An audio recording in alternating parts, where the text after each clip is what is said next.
hello and welcome to another painting stream. It is Sunday. It's quite nice today actually compared to the week that we've just had, and we're painting some different stuff today. We've also got a different guest on the show as well. Andy, how are you doing? I'm doing very well, Matt. Thank you for asking. Excellent. Well, so if you guys, I'm sure you've probably heard Andy before on the podcast and seen him on a few of the live battles, but Andy is now a fully fledged member of the Sprues and Brews team. Woo! Welcome, Andy. So yeah, also joined by Jay as per usual. What are you working on, Jay?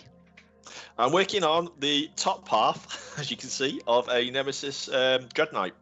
In anticipation, because we've had the news today that Hexfire is up for pre-order next week. It is indeed. That's a really exciting box, isn't it? He's got like 200 quid worth of stuff in it. It's really good. I mean, when we first saw the announcement, it was a while back, wasn't it? We had that sort of cinematic-y sort of introduction. We could see the Grey Knights and Thousand Sons were coming soon. And I was sort of hoping that we'd get some new sculpts like like they did with the Chaos Space Marines, where they sort of upscaled them a little bit. Yeah.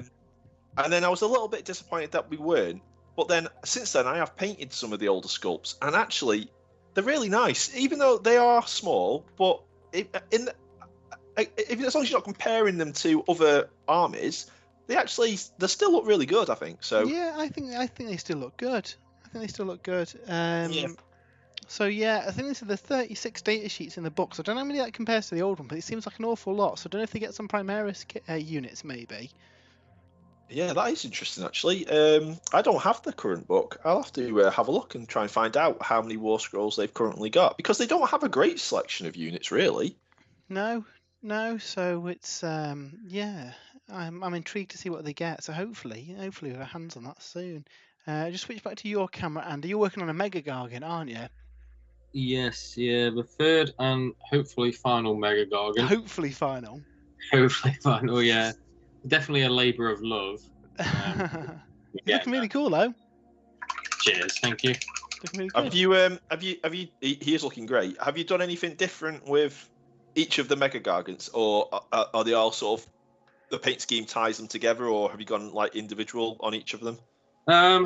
So the only thing that's really similar is, so on the Gatebreaker and the War Stomper I've got, I put some of the Age of Sigmar scenery on the base, whereas this guy put some more slate on, so it wasn't all, being overwhelmed by some of the Age of Sigmar scenery. But the only thing that really ties them together is the skin tone. I mean, I've gone for a limited palette on the cloth, like a lot of browns and stuff. But no, they all tie in quite nicely together, I suppose. That's cool. I think that sort of army sort of lends itself to treating each model as sort of like almost a centerpiece model, isn't it? So it's good to see like a bit of variation between them. Cool. Well, I'm working on something a little bit different today as well. I have got some Elder Scrolls Call to Arms from Modiphius on my desk. And these are really, really nice models, guys. I think the game's been out about a year now, and they've recently brought out another wave of stuff. And I've got to say that they're really nice. They're all resin models. You've had a nosy at some of these over the weekend at the UK Games Expo, haven't you, Jay? Yeah, there was a big store there. They had a lot. Who makes it? Modiphius. And do they do the Fallout game? They do the Fallout game, yeah. And yeah, there was a big role-playing games and stuff. So there was a big store there where they had a ton of the Fallout stuff, and then the other half of it was all Elder Scrolls stuff. And I very nearly picked it up. So they had like the core box, which has the rules, everything you need to play.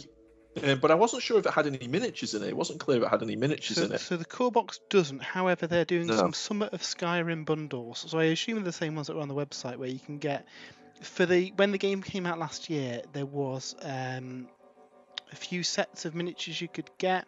There was a Delve box, which came with the Dragonborn, some Skeleton and Draugr.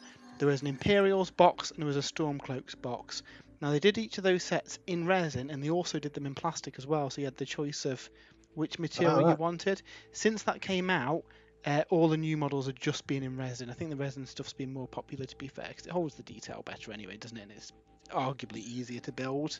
But I know they've been doing some decent bundles over on the website to celebrate the summer of Skyrim, because I believe is it the 10th anniversary of Skyrim? Oh my gosh. Yeah, so they've been doing some bundles for that. That's where I picked up the Wave 2 stuff as well, because they did a big bundle where basically you got saved some money and you got some sets early as well. So that's all awaiting building.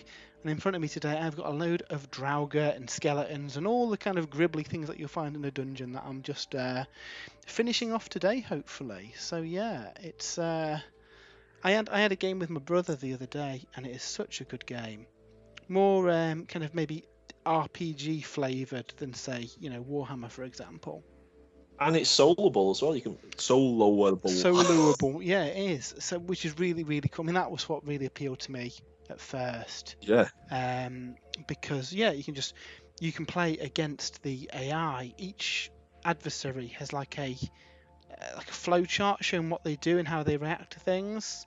So, like, your sneaky skeleton archers will try and stay in cover and shoot you from there, where a more aggressive creature might charge out and attack you. And it was really good. So me and my brother played through a delve, they call it, is the kind of story-based missions, and we managed to complete it. Recently, they've brought out an expansion on the website with like procedurally generated dungeons that you can go through. Oh, excellent. Oh, wow. Friday, up for pre-order, was History of the Empire Volume 1, which is a campaign pitting the Stormcloaks against the Imperials. And with that, they've got a couple of different types of missions. So you've got, the delve ones that we're on about, but you've also got more kind of like war game styles ones where you pick, a certain number of points and have two armies and you fight against an opponent. Yeah. So it's kind of best of both worlds, that it's got a bit of everything, which is really nice. So we will be doing some content on the site. I'm currently, I want to get these guys painted, and then I want to make some tiles for this procedurally generated dungeon shenanigans. And then, I'll be streaming some games. So if you fancy a game of that, Jay, give me a shout and we'll sort something out. Yeah, definitely. They had the what were the dwarfs called? Like the sort of the Dwemer. Yeah, they had them there as well in boxes. Pretty cool. So the Dwemer are long extinct, but their defences that they built, so there is. I've got my pile over there. They've got the kind of like the big guardian things and the spheres that open up and the spider constructs. Yeah, they're really, really cool. So we've got some people in the chat as well. So Anonymous Rex says, hi guys, Immortan Joe, evening gents, welcome Andy. Immortan Joe says the current Grey Knight Codex has got 32 datasheets. So that's almost double. So the current one's got 32, and the new one's got 39. No, I'm sure they said 60 something. Sure they said 60 something. I'll have to check Warcom for the confirmation of that. But yeah, it was. Well, the last codex, they added a load of the Space Marine flyers and stuff, didn't they? Yeah. So I do wonder if they added some more bits in there. Let me just check that. I might be completely wrong with the 60 odd data sheets there. Oh no, there are 32 data sheets. So there's the same number of data sheets as the current Green Light Codex. Okay. In a way, I'm sort of happy about that, because I didn't want to have to add a load of Primaris stuff to the army alongside the regular stuff. Yeah, so they haven't added anything new, which isn't the end of the world. Like you say, those models still stand up, don't they? I'd be a bit more disappointed if I had to mix and match like heavy intercessors with Grey Knights in power armor, because then the scale would be very, very obvious. But if it's just purely Grey Knights in the army, then that's cool. Yeah, and you know what, that fits anyway. I think that works quite well. Immortan Joe says, are there any big dragon kits for Skyrim? There are indeed. So I think you can only get it from Modiphius Direct, and it doesn't currently have rules. They're currently writing them, but there is a big like £100 resin dragon that you can buy. You know, when you first go to after you've done the intro and you head up the road and you've done Bleak Four Barrows and you head into the first castle and you do your first quest to face the dragon by the watchtower, that dragon you can buy. And I think eventually there'll be rules for all the various different dragons that you can face. I forget what he's called, that dragon. But yeah, short answer, yes, there are dragon models, or one dragon model at the moment. I think this is the part in the show where I announce that I've never actually played Skyrim. What? Can we mute Andy? How'd you kick him from the must be a button? You've never played Skyrim? I've never played Skyrim. How? It's been released on like toasters. I've never played The Witcher 3 either. That's Jay's favourite game of all time, isn't it? Andy this job? Did we not ask him any important questions like this? I know. We've obviously failed on the interview questions, haven't we? Please, Andy, please tell me you've seen Lord of the Rings. Oh, I've got Lord of the Rings. I've got the extended editions. Oh, right, yeah. He tries to redeem himself there. You can stay. Oh, dearie me. Dearie me. You need to get on that and play some Skyrim, Andy. I was going to say, like, now's the best time to play it. Now all the bugs have been patched out of it. You've got all the, like, homebrew mods and things for it. You can probably go to town and really enjoy it now, can't you? Yeah, I mean, what I'd say, first time you play it as intended. I mean, I've played hundreds of hours. It must be in my Steam library, and yeah, it's at the point where there's a really cool mod which adds like different starting experiences, because I really can't face doing that. You know, the intro on the cart and then the dragon attacks. That for the 100th time. I've seen one of those mods with they take the dragon out and they put Thomas the Tank Engine in instead. I mean, that is terrifying. Yeah, you're probably not getting the true Skyrim experience, but you know. Yeah. But yeah, these models are really, really nice.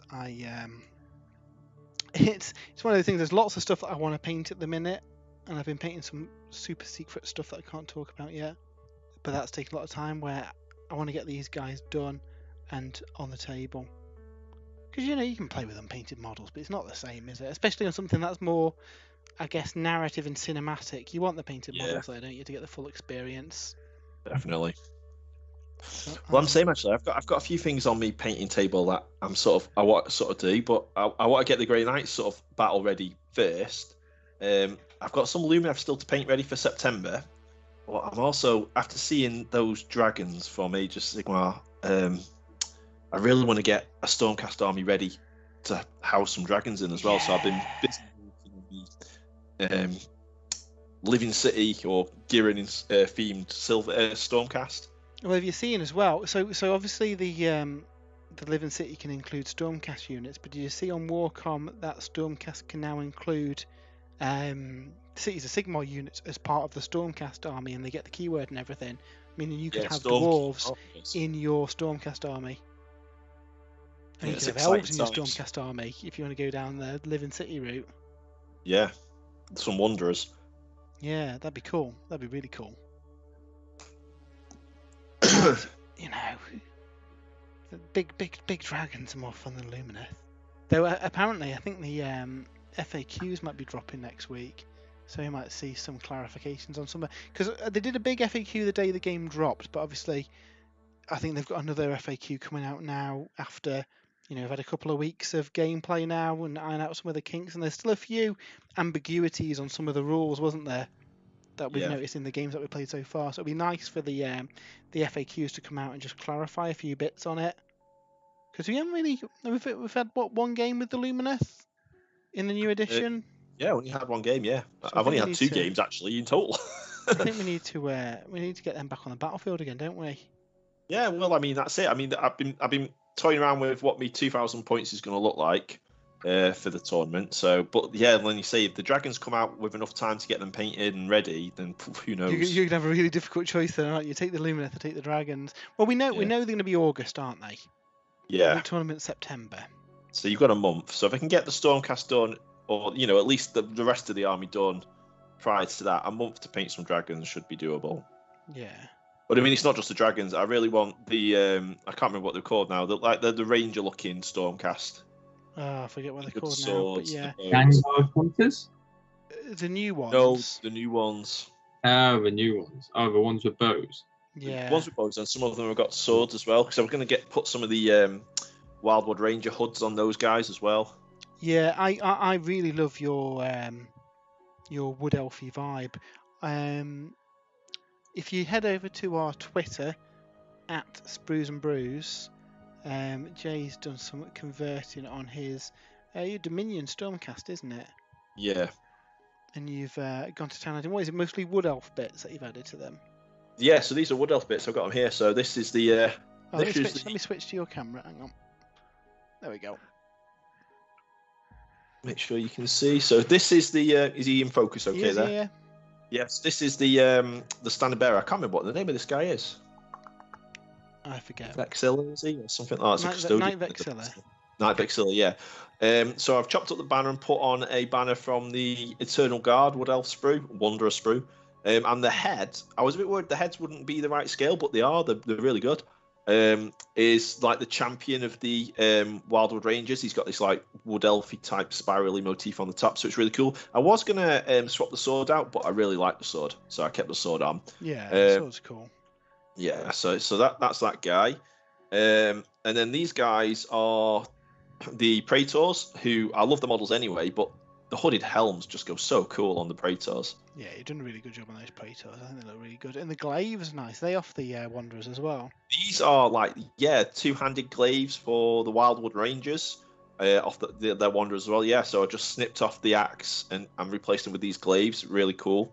And I've got an assortment of Wood Elf weapons that I can sprinkle around the rest of the army as well. So yeah, they're really, really cool. Like easy conversions, nothing special really, but I think they look different enough, and they should sort of look a bit more Wood Elfy, Realm of Lifey. And then I have this. This has not been finished painted yet, but this is the Night Arcanum, is it? Yeah. Oh, I love the head and the staff as well. That from a Kenneth Hunter. So the staff is from a branch witch, Sylvaneth branch witch. So he's not completely finished yet. This one I've still got a bit of painting to do. But I think with the green armor, and like I've done the robes there, so white, but I've put Elysian green, thinned down Elysian green into the recesses. So rather than shading it in a traditional way, you'd shade a cloak with like bluish grey colours, I've done a green colour. So I'm hoping to sort of emphasise that realm of life sort of. I like that. I hate to say it, Jay, but I think I like these more than the Lumineth. I think they look really cool. Well, I mean, you probably don't need a lot of these if you've got 1 or 2 dragons in your list. I can't imagine they're going to be cheap points wise. No. The dragons themselves, I've got some great ideas for the dragons. So there's lots of I've got lots of Sylvaneth bits left. The forest spites and things like that I'm going to put onto the sprinkle across the models. But then I'm going to try and take as an inspiration of a paint scheme, and also see where we can add some bits as well. The old Wood Elf dragon. Are we talking the classic Wood Elf dragon before it had twins and rubbish stuck on the back of it? Yeah, well, actually, I was thinking the one with the twins on it. Oh, the ones with the twins on it. Yeah, with all like the ivy and vines and things. See, that'd work, to be fair. Obviously, we don't know what the rules of these dragons are. We do know that they are Stormcast, though, so we hoped that there might be a way of, like with the Sons of Bahamut, being able to take them into any army. Doesn't seem that is the case, that they are just Stormcast. But everyone's picked up Dominion, haven't they? So everyone's got a Stormcast army they can throw a dragon into. Stormcast army now, yeah. Yeah. And I mean, what the cool thing is we haven't seen everything yet. There's more Stormcast coming. Oh, that might be all of it now. Oh, you think? Oh, okay. I thought there might be a bit more, but maybe you're right, because I think they were saving just the big centerpiece kits. Okay, fair enough. So we know we're getting the chariot, aren't we? The chariot. We're getting a load of new infantry kits, load of new heroes. I think for both armies they just hadn't showed off the big centerpiece kit, which is the big vulture thing for the orcs. And the dragon for the Stormcast. Might be wrong though. I might be wrong. And it says pre-order August. It could well be pre-order like the very last weekend in August, and it's a September release. In which case, then there could be another like preview show or something to show off some more models. But yeah, I've got a feeling we've probably seen it all now. Because let's face it, ain't gonna top the dragon, is it? Whatever they show off. No, this is true actually. Yeah. So yeah, how are you all doing in the chat? What is everybody painting at home? Have any of you guys tried out Elder Scrolls Call to Arms? Are you tempted to start a Stormcast army for the dragons? And are you picking up any of the forces out of the new battle box? I'm excited to see this battle box. I don't know if you saw, Jay. There's going to be some specific Crusade content within that battle box as well. Which I think it's the first time they've done that. Yeah, I was going to speak to you guys about that. Yeah, you're right. It's almost like a mini Crusade expansion, isn't it? It is, yeah. So basically, you could start a Crusade with those forces in that box and pick up some unique, like, what do they call them? Artifacts in 40k, aren't they? And Crusade bonuses out of that box, because that box represents a particular conflict. And I think that's a really nice way of doing it. Because very often in the past, some of those, the kind of, the basic scenarios and stuff, I don't think we've ever played any of them, have we? No, they're sort of throwaway. You just buy it for the discounted models, really, don't you? But if it's like a proper Crusade expansion, basically, I think we should try and play through those scenarios. Yeah, and I think, okay, it's going to be themed around a demonic incursion, but you can include Imperial Guard armies, Space Marine armies, any army, really, in that sort of setting. So I think any sort of collection will get use out of that book. Yeah, and we've got Daz More Wargaming in the chat. How are you doing, Daz? You having a good day? Hi, Daz. What are you working on, Daz? What are you working on? I think you've been doing some non-metallic metal Stormcast, which look quite tasty. Stormcast are probably a good army to sort of practice and refine that technique, aren't they? Because they're big enough where you've got a big enough sort of canvas to try that technique on. But they're not overly complicated models. They're a lot of flat panels and things like that. So yeah, I'm liking seeing all the variety of Stormcast. Obviously, I've done mine in the classic scheme. I'm loving your Roma Life Stormcast, Jay. And then Dave hasn't painted any of his yet, but I think he's probably going to go Celestial Vindicators, isn't he? Yeah, he's got a big Celestial Vindicators army already, hasn't he? So yeah. And Morton Joe is currently building some Harlequins they impulse bought, and super excited about the Crusade rules in the Hexfire box. Well, Harlequins will be a good one for that as well. They're in famous demon hunters themselves. So yeah, you know what I'm excited about? Obviously, we haven't seen all the rules yet and all the ins and outs of it, but I'm hoping that Kill Team lets us do some cool stuff with small forces.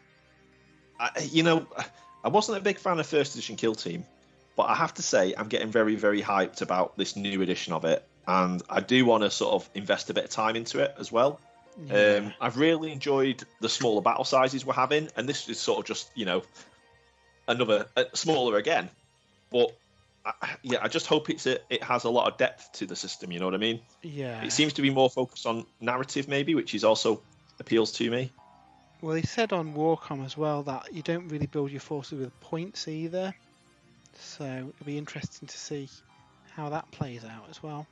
What sort of kill teams are you thinking about, both of you starting initially then? Oh, this is the problem, Jay. This is the problem with the kill team, because I'll end up wanting to start another million armies.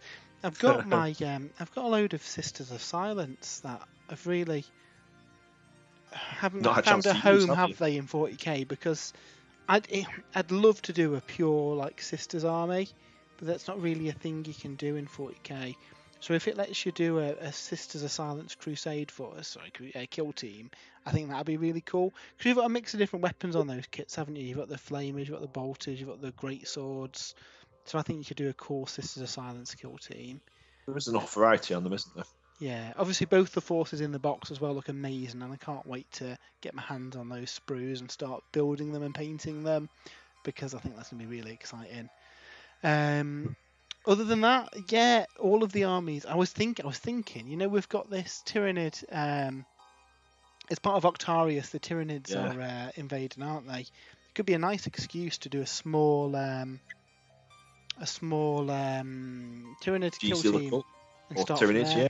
Well, we've got a Gene Stealer Cult army as well, so they could be a good contender for kill team. So I've got a feeling that when this game comes out, we might be playing a lot of kill team, especially if they're short, quick battles, and it looks like, I don't know, say your average like Space Marines got, I don't know, 6 or 7 wounds or something. I can't remember what the profiles that they had on Warcom, but you take more damage and you've got more actions to do, and it seems a bit more in depth, which is really cool, because that's the element of the original kill team we didn't like. It was just diluted 40k. Yeah. I mean, but it's like carry on, Andy. Sorry, mate. That's right. If it's anything like Warcrime, and I imagine it's going to be pretty quick, easy to get grips with, and yeah, should be a load of fun. But yeah, I'm kind of eyeing up the orcs. Oh, the orcs out of the box. Yeah, I don't know if I'd probably do like a proper full-blown 40k orc army. But again, that's kind of the beautiful thing about Kill Team and Warcry and stuff, isn't it? You can paint what you wouldn't normally paint. Well, this is it. You know, if you could build, for example, a legal Kill Team force by picking up a box or two, that's a lot less investment and a lot less stuff to get painted up to get into the game, isn't it? Yeah, and you might find you really enjoy painting orcs, and then boom, I was going to say, we should record this. We got it recorded. This painting stream, and then we come back to Andy in 3 months' time once the new Orc Codex is out. Once he's had a few games of Kill Team and he's started his 4,000 point Green Tide. yeah. Random orcs, yeah. I'm interested to see how the forces go together as well. Whether you get free reign to just pick stuff from across the entire range, or there's like certain stipulations that you have to pick from. Obviously, that will make a big impact on, I guess, collecting it, won't it? Yeah. Well, they did. What's it? Standard Kill Team, and then they brought out Commanders and the Elite. The Elite, yeah. In fact, the last Kill Team thing we reviewed was the Necrons and Heavy Intercessors, and that added a bunch of stuff, like the different terrains and stuff. Whatever it was called. Choke points and things like that. Yeah. So yeah, I'm really excited to play some Kill Team. I think it should be fun. Like you say, it's all down to the game, isn't it? Does the game stand up by itself with its own system? If so, then I think it's going to be long supported, isn't it? Yeah. And I think as well, one thing that I'm quite excited about by Kill Team, and I hope we get this sort of thing. It's like in the lore, obviously you have a Space Marine and he's a super genetically engineered warrior of humanity. You know, easily the equal of 10 guardsmen. And it'd be really cool if we see that sort of dynamic come into Kill Team, where it's almost then more because I mean in Warhammer 40,000 9th edition, you know, a unit of 10 Space Marines get blasted off the board by a unit of 10 Guardsmen. That's just how the game is. It's all balanced in that way, and it's fine. It works as a game system, but it doesn't. Sometimes you lose that sort of, I don't know, Black Library sort of feeling where, hang on, this Space Marine here, I've got a squad of 10 Space Marines. This should be able to just like walk across the entire table, anything on the opponent army side. But whereas when you get down to like the micro scale of Kill Team and the a Kill Team of Space Marines against Kill Team of Tyranids, for example, I really hope we get that sort of cinematic feel to it. Yeah, it's going to be really exciting. In the chat, Immortan Joe says, I know, Jay, I know, I keep telling myself that it's thematic. Desmore only painted the non-metallic metal Stormcast for their first painting tutorial. Currently working on some Sisters of Battle. Nice. Craig Sinclair says, evening gents, long time since I managed to make one of these. Working on my Red Scorpions. That's a cool Space Marine Legion. Yeah, Red Scorpions are nice. They've got some nice kits as well from Forge World, the Red Scorpions have. And FG Logan says, always need more DACA. Paint the galaxy green. Yeah, I've got... This is the problem, I've got so much stuff I want to paint. I've built a couple of the... Where are we? A couple of the models out of the Beast Snagger box, so... There's, I forget his name, Wazag, whatever his name is. He's like a super runner. And one of the Beast Snaggers, Beast Snagger Knob, I think it is. Oop, and a bit's just come off him. Beast Snagger Knob. You got Beast Snaggers. Yeah, that's the thing though, because I've been obviously working on Elder Scrolls and other bits and bobs. I haven't really had the chance to get any paint on these yet. So thankfully, should have them ready for the Orc Codex release. It's given me a bit of a head start on them. And I've got a lot of Evil Sons and stuff, but I do want to do a Beast Snagger Force because those kill rigs are crazy. Well, didn't you? With Gazgul? Yeah. Yeah. So you've made a good head start on the Orc army, really ready for a Codex, aren't you? I've got Orcs ready for the Codex. I'm not too concerned there. But yeah, it's exciting times, isn't it? All this stuff coming out. Feels like they're finally getting back to the schedule they wanted to do before, obviously, the pandemic and everything. Yeah, that's it. A lot of things have been affected by that, so it's good that we're starting to catch up again.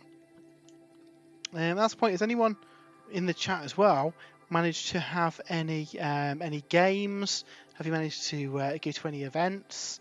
I know a couple of guys from the Purple Sparkly Unicorns went to a event this weekend, didn't they, Andy?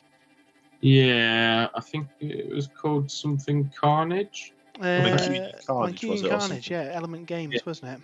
Yeah. Which was That was Age of Sigmar, wasn't it? That one. Age Yes. of Sigmar, yeah. And I nearly went myself, but it turns out I didn't have time. It's been a busy old few weeks. But I do want to roll some dice again.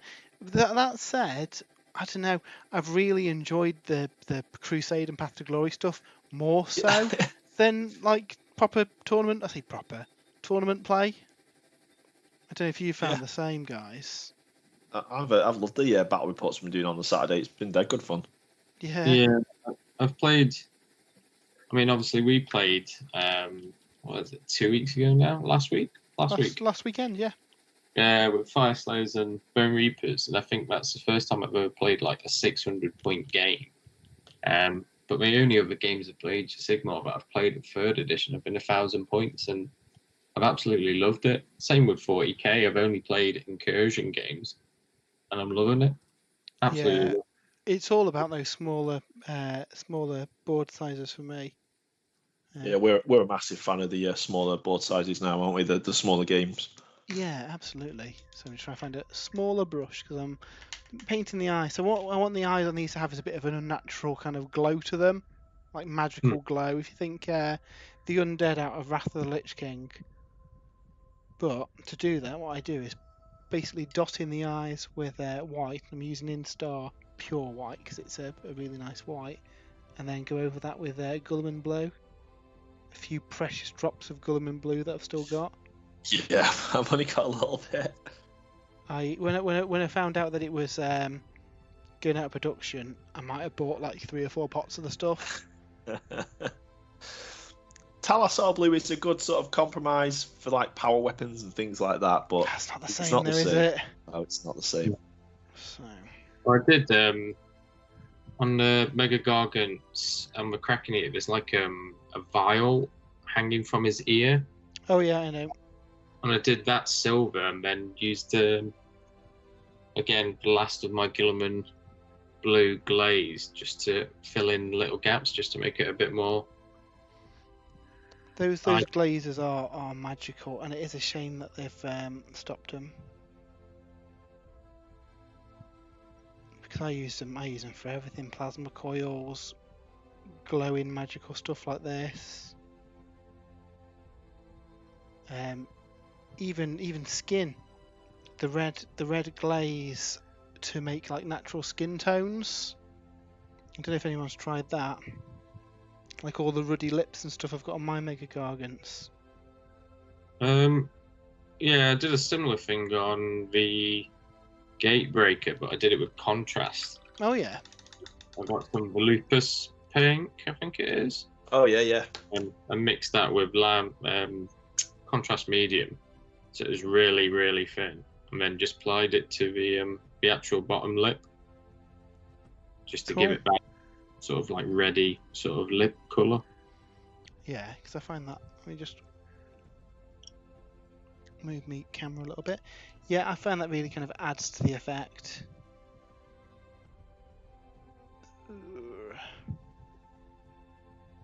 This is being a bit fiddly here, but hopefully it should work out pretty well.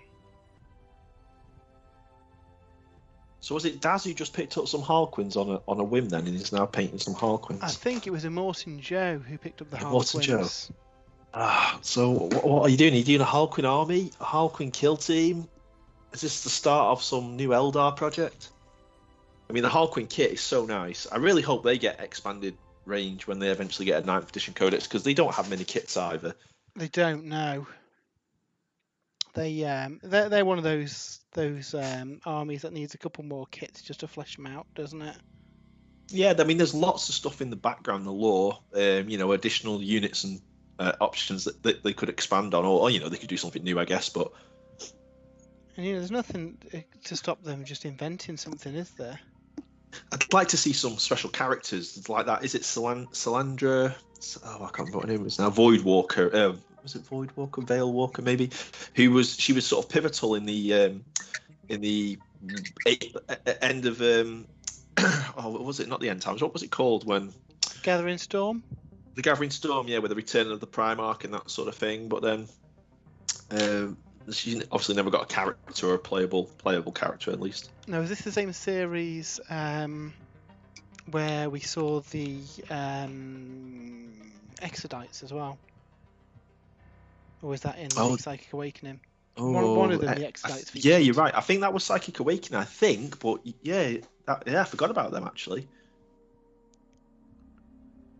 Oh, yeah, some Exodites would be great. I'd love to see Exodites get released as an army. They'd be so cool. I think, it sort of fits. You've got the beast snaggers hunting beasts. They'd love to get their hands on a T-Rex, surely. Oh yeah, all their Christmases would have come at once if they could get a T-Rex, and then staple it to the front of a truck.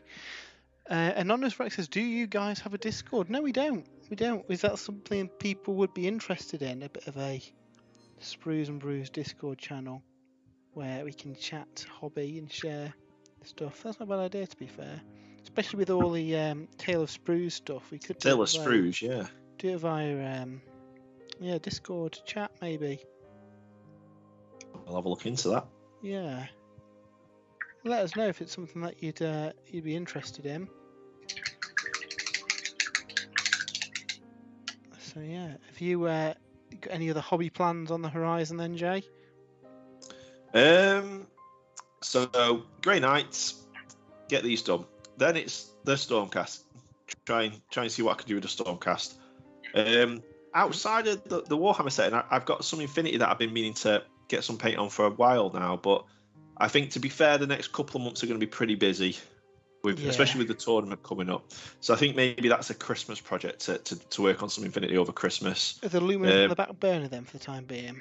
Well, the Lumineth, I have been working on them in between bits, and I don't have much really left to do for my 2,000 point army that I want to take in September. I have got a lot more I want to paint in.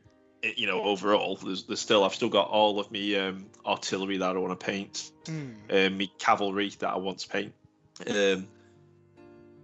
So yeah, it's just the Games Workshop just keep releasing new stuff, don't they? I mean, Kill Team, I reckon, is going to swallow up a bit of time as well. Like you say, it's a good opportunity to just pick up armies that you wouldn't ordinarily pick up. Yeah, I can see myself certainly doing a load of small kill teams. It's it's pretty fun. So it looks like there's some love for Discord on the chat. FG Logan says yes. Discord is something that I've been more and more involved in. I can see a Tale of Sprues channels in there. Yeah, absolutely. Milton Joel says, fell in love with the lore for the Harlequins. At the moment, got 2 boxes of troops and a Shadow Seer. I love the Shadow Seer. It's such a nice model, and a very, very good model as well, with their reducing the wounds and things like that for nearby units. And in Psychic Awakening, Harlequin's got a lot of extra sort of options in terms of the different pivotal roles you can give your units, which is something that they lacked in their codex. But you need to get yourself a Solitaire. Solitaire. Yeah. Which one's the Solitaire? That's the murder machine that sort of blitzes in. 12-inch move, can go on a blitz once per game. Is that the one that pretty much massacred my entire Deathcore Krieg army? Yeah, he got into your lines in turn 1, and that was it then. He sort of minced it all. Speaking of Deathcore Krieg, I can't wait to paint the new ones. I've got one here. My old trusty resin Deathcore of Krieg. I'm hoping you deserve some new Deathcore. You've been loyal to Deathcore. I have through thick and thin. They've not always been the strongest army in the world, far from it. But I've stuck by their side. Now, hopefully, they get a horrifically broken unit entry in the new Astra Militarum book. And while everyone else is playing catch up, I'm like, yep, Krieger there finally. But yeah, my only concern is that I hope scale-wise that the new Kill Team ones match up. Right. That is a problem, isn't it, with older Rangers and new, like, I mean, they had the same problem with the Space Marines, and they dealt with it by creating a new faction of Space Marines. Yeah. It's a bit harder with your unmodified Guardsmen. Well, I mean, if you put a Sister of Battle next to a Cajun, for example, you'll see the problem there. But she is wearing power armor, I guess, which is bulkier. Yeah, that's true. Guardsmen, I mean, to be fair, I think if anything, the Forge World scale stuff was the right scale anyway, and just that the older plastic kits had to be chunkier by their nature. So I've got high hopes for the Kill Team ones. That's good then.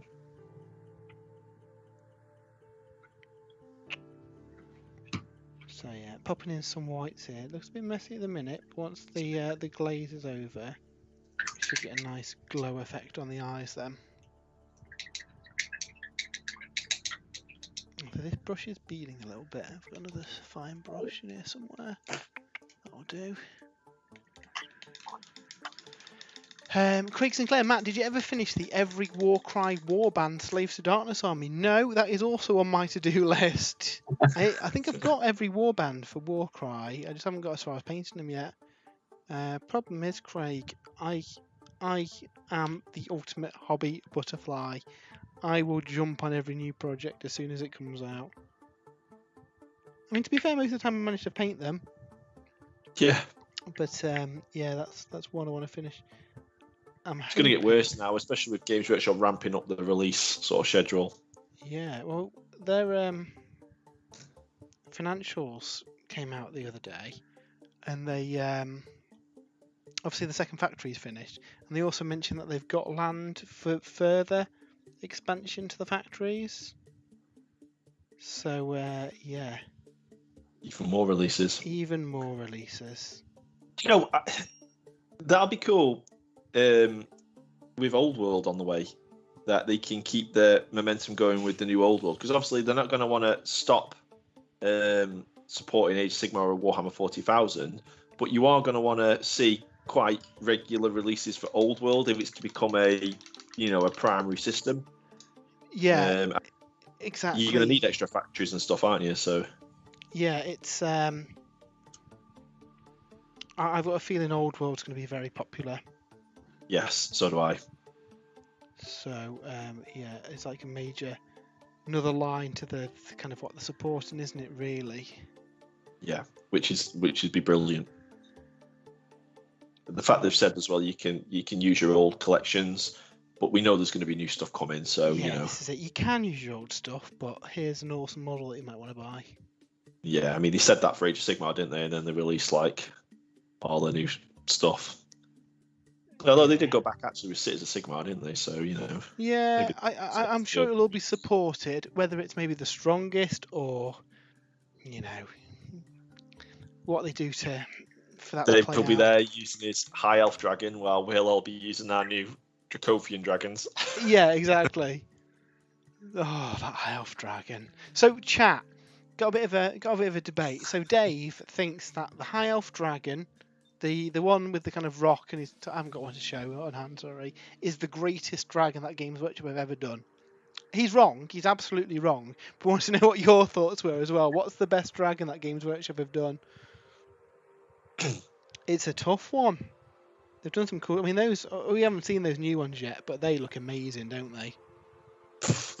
I mean, I was expecting. I mean, what struck me as really, really interesting about those dragons is the sort of traditional sort of look of them. Where I was expecting like a Storm Drake or something like that. Something a bit Age of Sigmar-y. Oh yeah. But actually, that would fit into any sort of high fantasy setting, wouldn't it? I love the fact that it's like a classic style dragon. Yeah. Because I prefer the red dragon for the reason it doesn't have all the kind of like Sigmar armor on it. Yeah, the red dragon's very nice. Kazarai the Crazed or Scarred, isn't it, or something like that?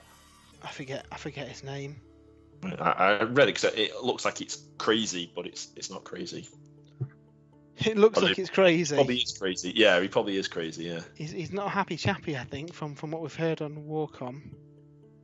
He's an angry dragon. See, I think for me, it's probably that Dreadlord. Dreadlord and Black Dragon. That's a good dragon. That's a good dragon. The Dark Elf one. Yeah, Yeah. I've used that dragon as the basis of a Prince Vordry conversion. It might be within range for me to reach without destroying the entire stream setup. Oh, let's see. That was a nice dragon. The only thing I didn't like about that dragon was the head. So, how are we going to do this? Let's show it all up to this main camera. So, basically, the stock Dark Elf dragon with a Vampire Lord on top. I'm going to use that as my kind of named dragon for my vampire counts, because I really don't like that zombie dragon. I think it's a victim of being a dual kit. Yeah. And it looks a bit chunky now. I was really hoping that they'd release a new one, especially with it being a different looking dragon on the, and it could be something that maybe is in a further wave, maybe. Possibly, yeah. Because let's face it, they're going to get a 3rd edition book, aren't they? At the end of the day. Yeah, it was a bit strange. That was. But it's a bit of a strange kit, isn't it? Because it's also part of the Flesh Eaters range. Yeah, exactly. And difficult to update that without updating the Flesh Eaters at the same time. Unless, of course, they keep that as part of their range, and then the Vampire Lords get something different. Maybe there's one way you could do it. Possibly, yeah. Craig Sinclair says Dave's rating of that dragon is almost as bad as his film rating. This is also true. For people who don't maybe listen to the podcast, Dave's film rating is. So this all happened when he saw Avengers Assemble, and he decided it was 10 out of 10. It's the greatest film he's ever seen. It can't be topped, so he got a 10. And then he saw the next Avengers film, and decided it was better than Avengers Assemble. And an exasperated Jay was like, "How is that possible if it's 10 out of 10 for the first one?" And he just kind of escalated from there, didn't it? Yeah. And so he's got his own scale now. He has his own thing. It makes no sense. It does. It makes. I like Avengers, but I agree it makes no sense whatsoever. Dave's film rating system, and evidently that goes for his dragons as well. Yeah. I mean, the best released dragon from Games Workshop for me, it's going to be Vorgorath and Skarlock, isn't it? Which seems to be no longer available on Forge World, which is a crying shame. That's weird. Well, it's not got rules either, has it? Or points. That's one of the things to bear in mind from Forge World. Very often, things will come and go very quickly, especially if they're not sold very well. I don't know how many people bought Vorgorath, but I can't imagine it being hundreds. No. It's a shame that. We'll have to house rule it. Yeah, I mean, it's still a nice model, and I really enjoyed building it and painting it, and that's the part I enjoy anyway. And I came 3rd in a tournament with it, so that's something. Yeah, I was going to say, it wasn't too shabby on the battlefield. No, I don't think I won many games in that one. I think it was more the spectacle of the dragon that got me. It was a Throne of Skull, so I got points for best army and best game because I was bringing a ridiculous dragon. Yeah, he did it right in some of the games though. Yeah, I was playing Legions and Nagash as it was, and I felt sorry for the poor guy when Vorgorath, with his breath attack, took out Neferata in like turn 1, and then proceeded to just charge in and murder everything. He is very strong, but if you get the jump on him, he can drop pretty quickly. So, you know, if you think a Mega Gargant's got more wounds than him, and he's like 1,200 points. Yeah, I mean, if they did update him, it'd be very interesting to see what they're going to do with him. Because obviously now, monsters are a lot better than they were. Well, he's a monster on a hero. Yeah.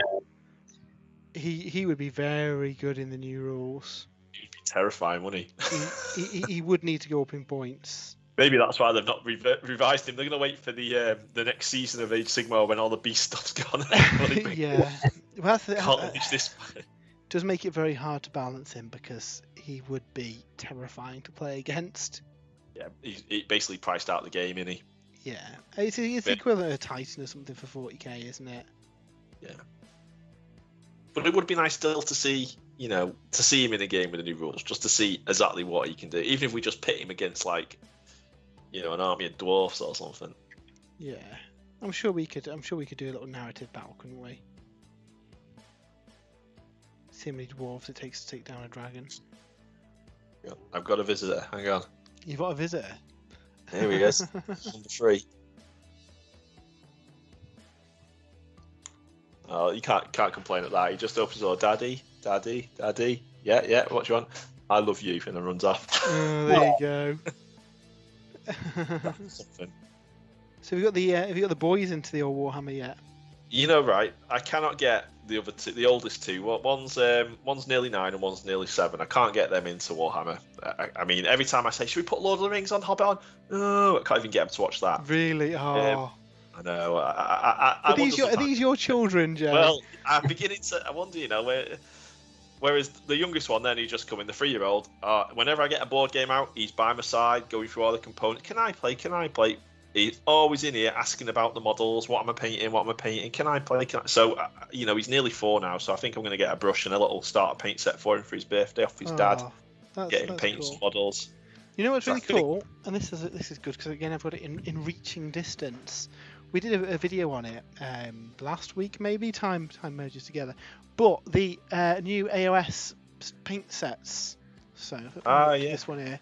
So this is the Gut Ripper one, and it's actually really good. You get a brush in it. Let me pop this open. I think they're about 20 quid. And you get a sprue of 3 Gut Rippers. Match the ones in the Dominion box, which is really cool. You get a basic brush. I can't imagine it being the best brush in the world, but you get a brush in there. And then you get 6 paints. What have we got in here? Steel Legion Drab, Mephiston Red, Agrax Earthshade, the new Uruk Flesh. Sterling Mud, and Leadbelcher, which is enough to, you could easily paint those miniatures with those paints in the box, which I don't think has always been something you've been able to do with those kind of start painting sets. I've always felt in the past you've sometimes needed some other paints on top of those to get going. Yeah. So and on the back you get a basic. Let's see if we can get this on here without destroying it. A little basic painting guide, just telling you what colours and where to put them. Yeah, I think that's a really nice thing for someone new to the hobby.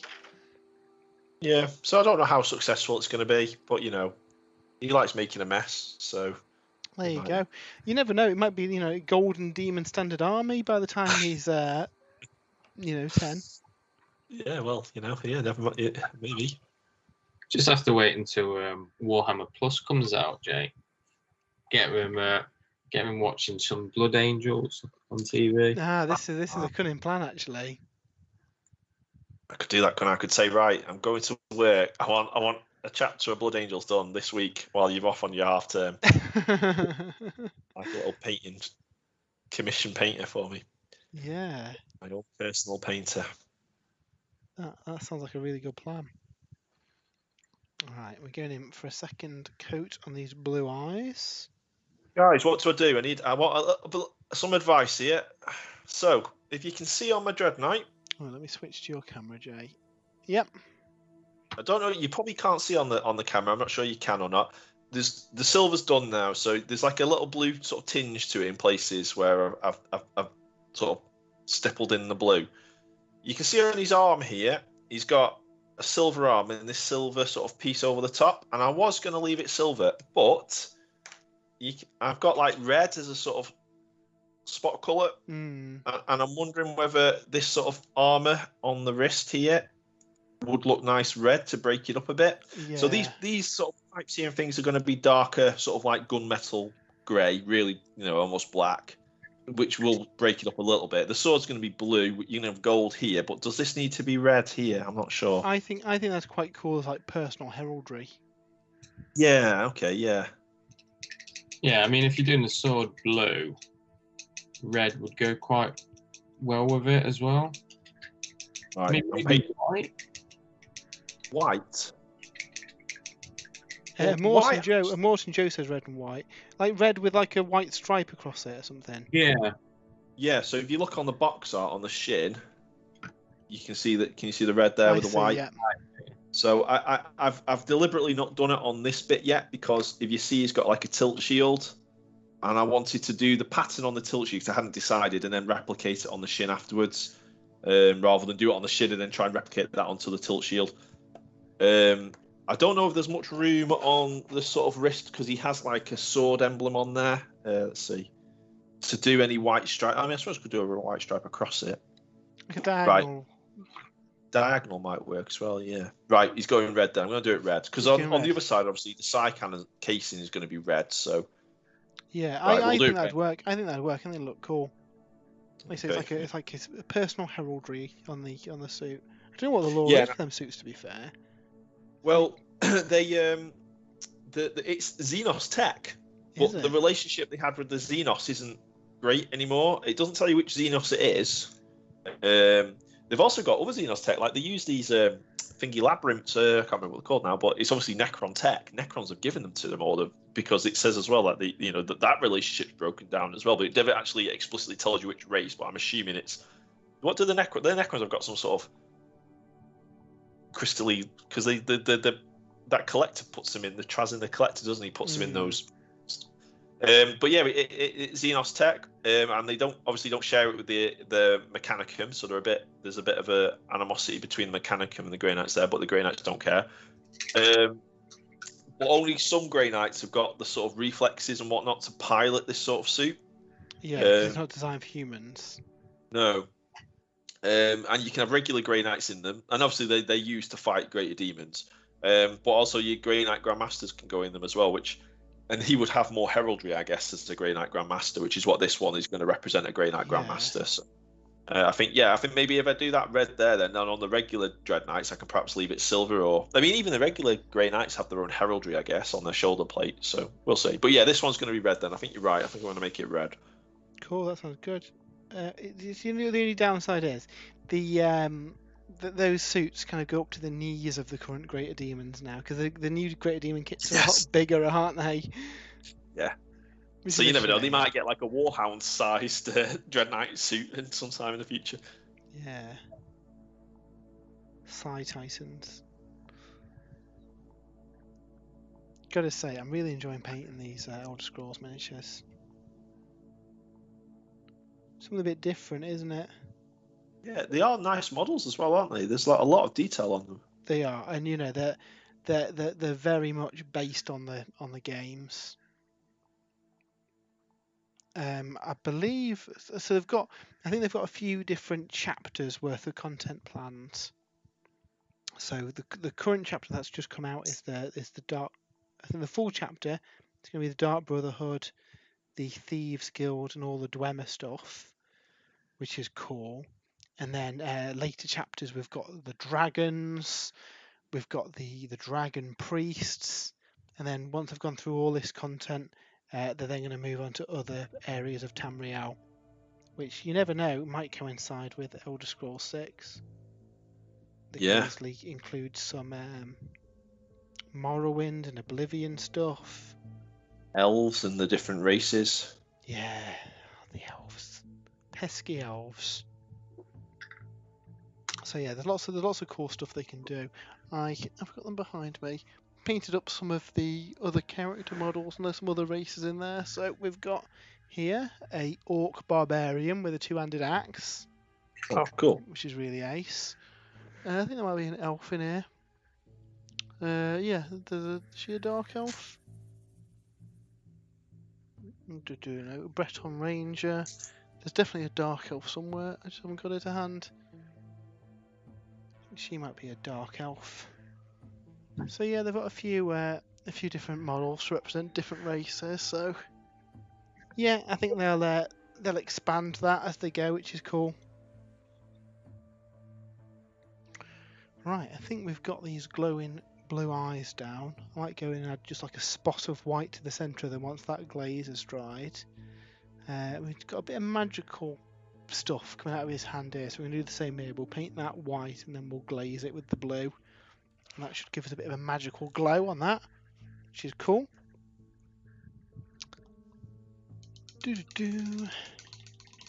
Yeah, and then do the bases, and then these guys are pretty much done then. Ready for my next delve. Oh, nice. Which I'm really excited to do. So, Do you see anything else cool at the UK Games Expo, Jay? It was a good event. They didn't have much. So the time we went before, we got to sit down and try a lot of cool new Kickstarter games that were coming, and even like backed a few off the back of that. This time round, there was a lot of Kickstarter games there, but none really took my fancy, if I'm honest. Okay. What was my favourite thing? I mean, do you remember we saw the massive table with the Joan of Arc stuff? Not Joan of Arc. Yeah, it was Joan of Arc. Yeah, Joan of Arc with a big dragon. Yeah, that there was nothing really like that. Obviously, it was a smaller event this year. There was only one hall. There was less people there, and you could tell it wasn't as busy. Yeah, the amount of people I think one of the things is a lot of companies dropped out. Originally, UK Games Expo had said that you didn't need masks, you didn't need any of that, and on the back of that, a lot of the people at the exhibiting at the show pulled out, and then they kind of backtracked and said, "Oh, actually, no, you do need you had to do a COVID test, COVID pass, and masks and everything." But I think by then the damage had been done because a lot of the exhibitors had already dropped out. Games Workshop weren't there, Cubicle 7 weren't there. A lot of the kind of the big names at the show. Without them, I think maybe it was a bit sparse than usual, which isn't a bad thing necessarily, because I guess you might have felt a bit uncomfortable if it was like jam-packed and busy, Jay. Yeah, that's it. It was a sort of a blessing in disguise, really. There were lots of vendors there, and there were lots of like independents there as well. We played a load of cool sort of 10-15 minute party games. There was a cool Robot Wars type inspired one that we played. It wasn't Robot. I can't remember what it's called now, but it was a really fun little game. Hardly any rules, but really fun to play. Really simple and quick. There was a really cool solo RPG one there, which you sort of this was another one I almost bought. The artwork it reminded me a lot of like Adventure Time sort of artwork style, but it was a bit more serious than Adventure Time. Adventure Time obviously is quite silly, where the land is sort of inhabited by these massive castles called rooks, and they have these little rooklings inside them. And obviously, if you destroy them or they get destroyed, and you can use all the parts of them, so that you had these like adventurers that go across the land. But the entire world was in one massive castle, and there was continents and oceans all inside this castle. And you had this book that you helped create your character, and then you used a deck of cards to determine where the location you visited that day, what kind of, whether there was a person or a monster or some puzzle there, and basically by drawing these cards, you sort of, it gave you the sort of prompts that you needed and the props to create your own story for that day, and then you wrote it down in your journal. And there was combat and there was magic and there was items and leveling up and things like that. But that was basically each day. Then you drew 3 cards from the deck and looked up on a table, and that gave you the ideas of what could possibly be going on that day. Really cool idea for this like little solo RPG, and he has a Patreon and he updates it with different more additional content, and then he collects it all into like a compendium of content when we release it. There were loads of cool little games like that, but I did miss the sort of the big. I mean, we saw quite a lot of games out on display, big strategy games and RPG games, and that sadly I did miss that. That wasn't there. Yeah, I mean, I guess hopefully by this time next year they'll be able to be proper shows again. Games Workshop haven't done any either, have they? They've kept all theirs online. That's right. Yeah, no Games Workshop there. So, and what was there last time we went? Games Workshop, they had it was 2 years ago. So the contrast Warcry, Contrast, all sorts. Yeah, I think Contrast was the big release when we went last time. But the time before that, we had it was an edition of Warhammer 40k, wasn't it? Because it had the Imperium stuff, Dark Imperium stuff there, I believe. It was, yeah. Yeah.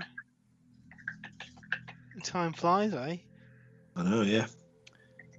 So the good thing was I saved a lot of money, because I didn't the stuff I was looking for there. So I was looking for the Journeys of Middle Earth, Shadow Path, sold out everywhere.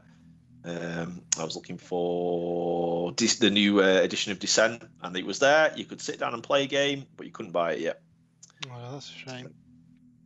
Descent's a cool game. I do like Descent. Yeah, well, the new edition comes out next month, I believe. Well, this month, August, we're in now, aren't we? So it should be coming out this month. There was a review of it in 2 editions ago of Tabletop Magazine. It was on the back cover, out now. I was like, oh, it's out now, is it? No, it's not.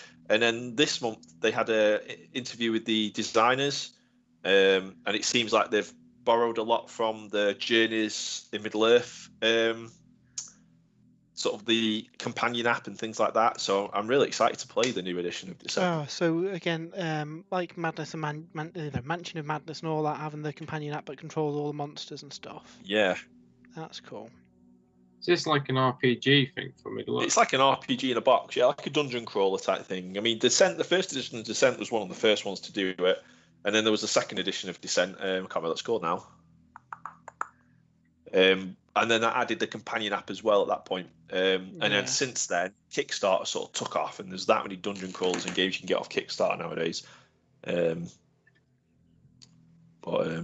the new edition of Descent does look very good. Cool. Well, we'll have to give that a go then. Yeah, I've got it pre-ordered anyway, so hopefully it comes in the next month. Yeah, I think a lot of things that like supply issues and even getting like printed components from China, it's impacted a lot of companies, hasn't it? I think so, yeah. And of course, we had the what was the container ship that got stuck in the canal as well. In that. That seems like so long ago now. I know, yeah. Yeah, it's funny, isn't it? How stuff like that affects, gaming and all that. Right, I think we are nearly at the point where we're ready to base these undead. Really, really nice models. I'm really impressed with them. I haven't picked up any of the Fallout stuff that they do, so that does appeal as well. Yeah, I was never a big fan of Fallout. I much preferred Elder Scrolls, but I think that's just the Lord of the Rings fan in me. Yeah. That's part where I also say I've never played Fallout either. Yeah. What games have you played, Andy? You call yourself a nerd? Oh no. It's yeah. I do. I've been trying to get Morrowind into a state that's Oh, all right, yeah. enjoyable in the year 2021. And you load it up and you're like, oh, Morrowind, it's not gonna be that bad. The game's almost 20 years old. I think it's just shy of 20 years old now. It looks terrible. It looks terrible. You can mod it to make it look better, but when I was looking at this guide and you needed like 100 mods, I was like, I cannot be bothered. It's a lot of work. I'll just have another Skyrim playthrough. Yeah, and that's it. Back in the day, and this is it. Back in the day, it'd be fine because you haven't got work, you haven't got any other commitments outside of gaming, so you just happily sit there and mod something. But yeah, when we've got all the podcast and our reviews and other bits to paint for that, spending half a day installing mods for a 20-year-old game isn't really top of my priority then. In the chat, FG Logan says Fallout 76 is pants. I've not played it because I heard terrible things about it, but Elder Scrolls Online is fun. I really like Elder Scrolls Online. It is a good game. I haven't played any MMOs for a while. Has anyone played that new Amazon one? What's it called? New Earth or something? I did. I pre-ordered it, and I got access into the beta that I think is still going on the beta. I don't think there's long left on it, and it surprised me with how fun it was actually. Is it good? Combat? Yeah, the combat is more sort of. I can't think what Twitchy, to compare. It's more. It's not rolls. It's actual. Yeah, boxes and stuff, isn't it? exactly. That's it. And you swing, your left mouse button will swing your sword. I think Elder Scrolls is a bit like that, isn't it? Yeah. Rather than in Warcraft where you're just hitting a hotkey. So the combat's a lot more sort of dynamic, but it seems like there's quite a lot of game there. So there's a lot of like player-driven economy, loads of crafting and the profession type skills. But what I did like about it as well was the way you leveled up your sort of class, and it was basically determined by what weapon you were using. So if you found like a fire stave, for example, and you were using that, you got access to like a basic fireball spell, and then you would level up in that sort of weapon and gain access to different fire spells. And there was like an ice gauntlet I found. There was a big two-handed sword I found, and you can carry two weapons at once. Awesome. Yeah, FG Logan just said no classes, just weapons. Well, weapon classes. Yeah, that sounds cool. Yeah. So it was fun, and there was lots of like player housing and things like that, and like it rather than being like sort of abstract in its own zone. As I walked into the first settlement, because the world seems quite big, I walked into the first settlement, and there were loads of these houses down the first road for sale.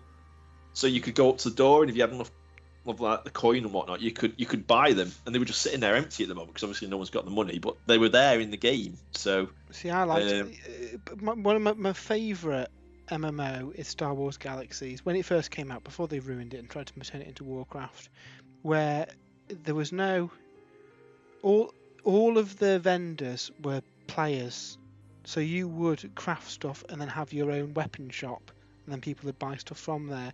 You could set up your own doctors and sell potions and stuff, and obviously a player housing, and you could have whole like communities spring up. I think it was one of the coolest things in the game, but it's not really been done decently in any other game since.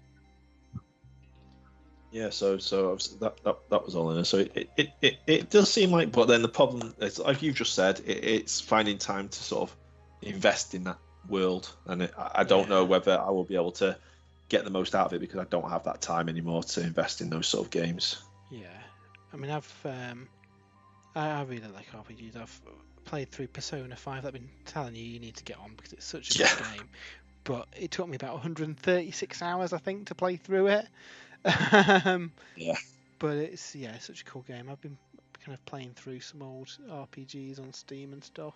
But like I say, most of the time these days, taking up painting and stuff. Yeah. So Daniel CS says Star Wars Galaxy was the best MMO ever made. Absolutely agree. Died before its time. Tim Class, I think might be a new viewer. Thanks for joining us. How many different paints do you need for a perfect painted model? I'd say it varies, and it depends what your definition of perfect is as well. So, I mean, I've got an awful lot of paints out on these guys, and it's quite a basic colour scheme. You can always, there's nothing wrong with just putting down all your base colours and then maybe giving them a wash, and then there you go, they're painted. Or you can do, 2, 3, 4 highlights on them and use 50 paints in a single model. I don't think there's any hard and set rules. Dave, for example, very often will paint with just contrast. So he'll spray it using Wraithbone or Greyseer, put just the contrast down, and that will create an effect of highlight and shade on there with the way contrast paints work. And he's really happy with how that turns out. And that'll be using, you could have, say, like 6 paints on this kind of size model. Do you normally do 2 highlights, Jay? So I'll do. It depends on the model. So if I take my Ultramarines, for example, I'm really happy with the Ultramarines that I've painted. It's quite a good, consistent sort of look across the entire army. There's quite a lot of models there, so it's quite hard to get a good high standard across such a large range of models. It's a lot of effort, really. But so on that sort of model, so that in terms of highlighting on the Spaceman, I think there was it was sprayed black, so that's one colour. Ultramarines blue, or Macragge blue is your base colour, and then it was highlighted with Calgar blue and Fenrisian blue, so 2 layers of highlights on those. Then you've got your gold, which I highlighted with only 1 colour, so two pots of gold. There were various washes, black washes, Agrax Earthshade washes. And that's pretty much it for an Ultramarine. Okay, you've got the grey to highlight your bolter casing. And you've got eye lenses, which you might use some. Well, I cheat with my eye lens actually on Space Marines. I just put a white dot in there after all of the models been painted, and then put some to do a bloodletter glaze in, which I've got 2 pots left of. So I can't paint. Well, 2 pots will probably paint a few chapters of Space Marines. Thinking about that actually. Yeah. But you could easily get away with just the blue and 1 highlight, and maybe go extra highlights for your characters if you want to. So I probably think something like that, like 10 pots of paint, but it varies. If you're painting Grey Knights, for example, there's not that many paints for a Grey Knight. No. Necrons. Yeah, I mean, if we switch to my camera, so this is the Draugr from Elder Scrolls Online, and the skins are highlighted quite a bit. So we started off, I sprayed them Xandri Dust, which is a Games Workshop spray. The colour of that base it is, because it's a nice colour for these kind of rotten flesh tones. And then it went over the entire thing with Skeleton Horde, which is a contrast paint, and you could very well leave it there, but I took it up with I think I dry brushed it with Morghast Bone, which is one of the new Citadel base paints. Then highlighted it up through the colours that I'd used for Bone, so with Shabdy Bone, Screaming Skull. But then at that point it's quite similar to the scheme of the skeletons. If you get a skeleton, obviously it's a more kind of bony colour for that. So what I did then was got some Agrax Earthshade, thinned it by about 50% just with some water, and ran that over it just to bring it down, but you still had the effect of the highlights coming through. So it kind of looks like a dirty, rotten flesh colour.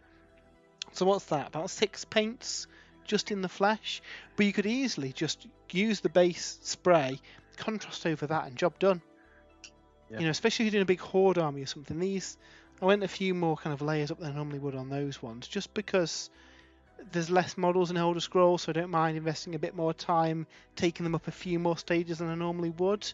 There's absolutely nothing wrong with just putting base colours down on your models. You know, that in itself looks better than just bare plastic as well.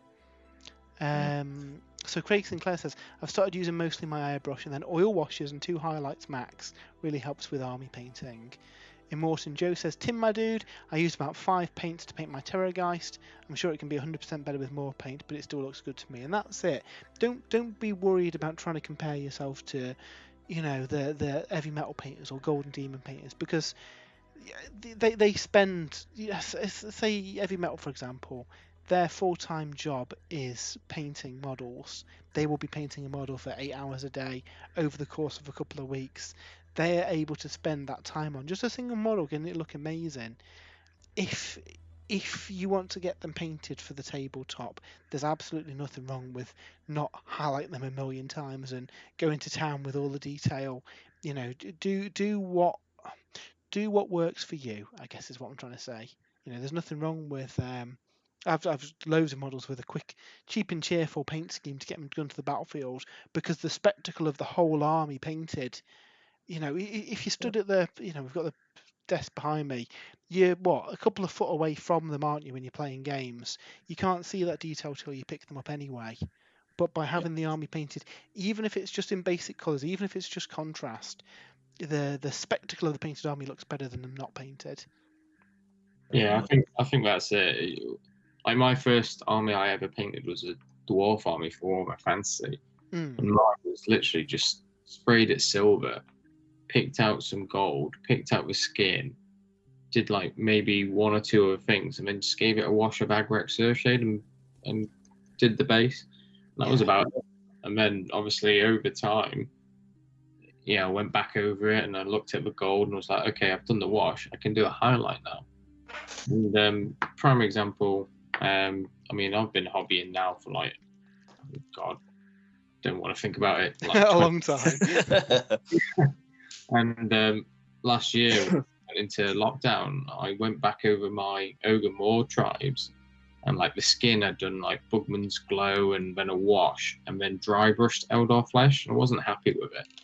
So I just went back over with the, obviously we weren't going to events or anything like that, and just layered Cadian flesh tone, did like 2 thin coats of Cadian flesh tone, spent that time doing it. But if you're new to the hobby, then my honest opinion is pick like 5 or 6 base coats get the base coats done, play some games, give it a wash, or like 2 different washes, depending on the model and stuff. And again, just play games. Because the more you play, the more you're involved in the hobby, the more you will paint. Yeah, Yeah. exactly. And everything else just comes with time, doesn't it? So that's it. Practice makes perfect, doesn't it? I mean, I guess those new starter sets for the Stormcaster and the Oryx are a good way to get into painting. Yeah, like I don't know if you saw it earlier, Tim, on the stream, but that Oryx set's got all the colours you'd need to paint an Oryx. Games Workshop for this term, that's really nice to use actually, kind of battle ready standard, which means you've got all your core colours in, and it's good to hit the table. It might not be highlighted, it might not be, award winning, but it is painted and it looks good on the table. And for that, you potentially need 6 paints maybe. yeah, I mean, Games Workshop do a paint set. I think you get 10 paints in it. It's all your kind of main colours. You get a couple of metallics in there, a couple of washes. I don't know what, I think it's just called paint starter set or something. I think it's about 20 quid. That's a good buy as well. And then you can always add some more paints if you need them later on, can't you? Yeah, this is it, isn't it? Yeah, that's it. I mean, we've been painting for like over 20 years, and you build up a collection of paints, and you learn about how to use them and the effects you get from them just over time. You can't sort of teach that. You just experience, isn't it? Yeah, and everyone's got their own style of painting as well. I can paint quite quickly, but I do take a lot of shortcuts, just because I know how I can get it looking okay on the tabletop. If you looked at them in any detail, you'd be like, okay, that looks a bit ropey. It's I suppose it's knowing where you can cheat and cut some corners. But then for other people, like you, Jay, you wouldn't do that. You'd rather than be painted and good to go, rather than knowing that you've maybe missed a bit somewhere.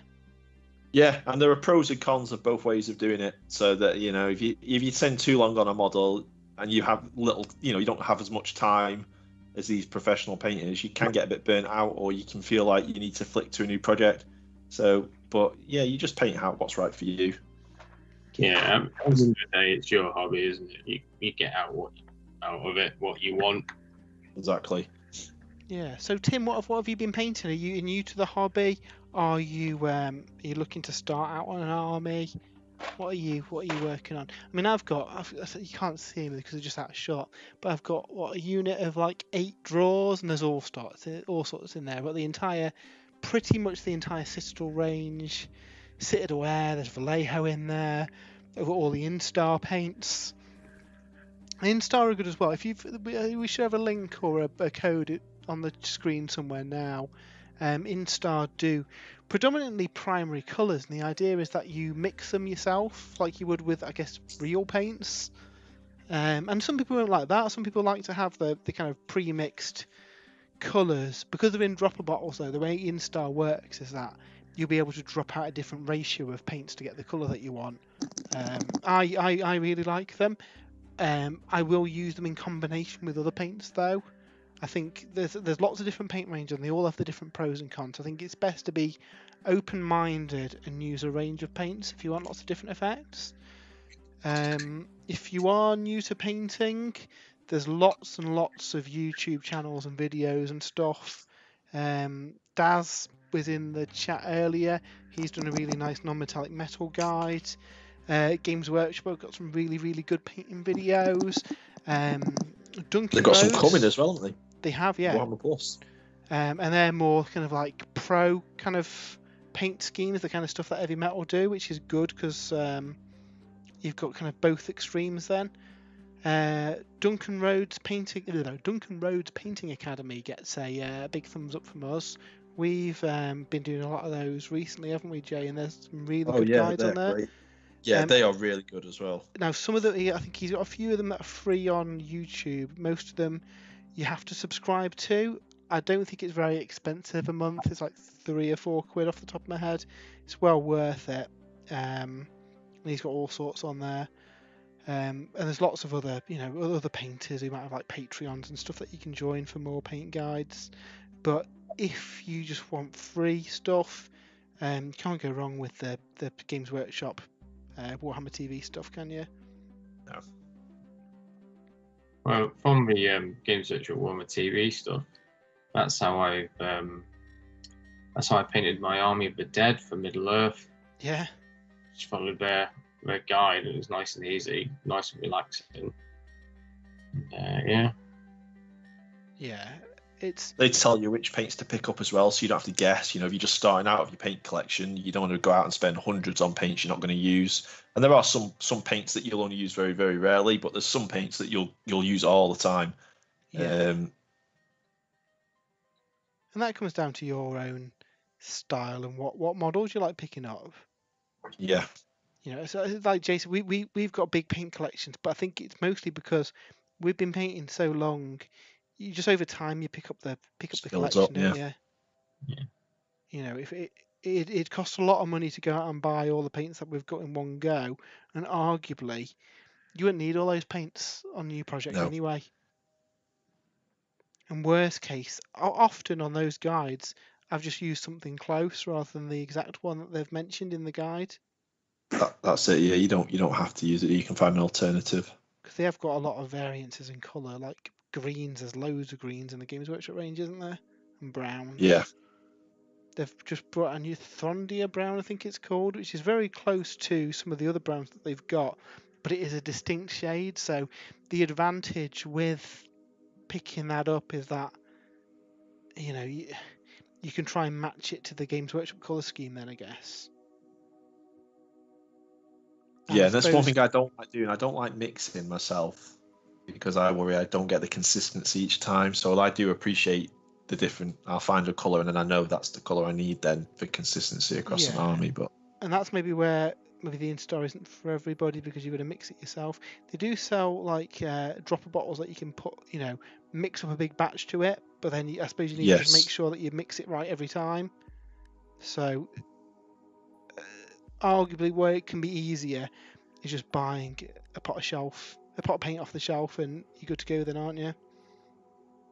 Yeah, it's whatever works for you, isn't it? Yeah. I mean, I look back on some of my previous projects, and I really do, because a lot of them, like my ogres, prime example, I looked at them and was like, you know what, I'm going to try and copy the Games Workshop colour scheme. And you always compare it to like the heavy metal paint job, and you're like, oh, okay, yeah, it's not as good.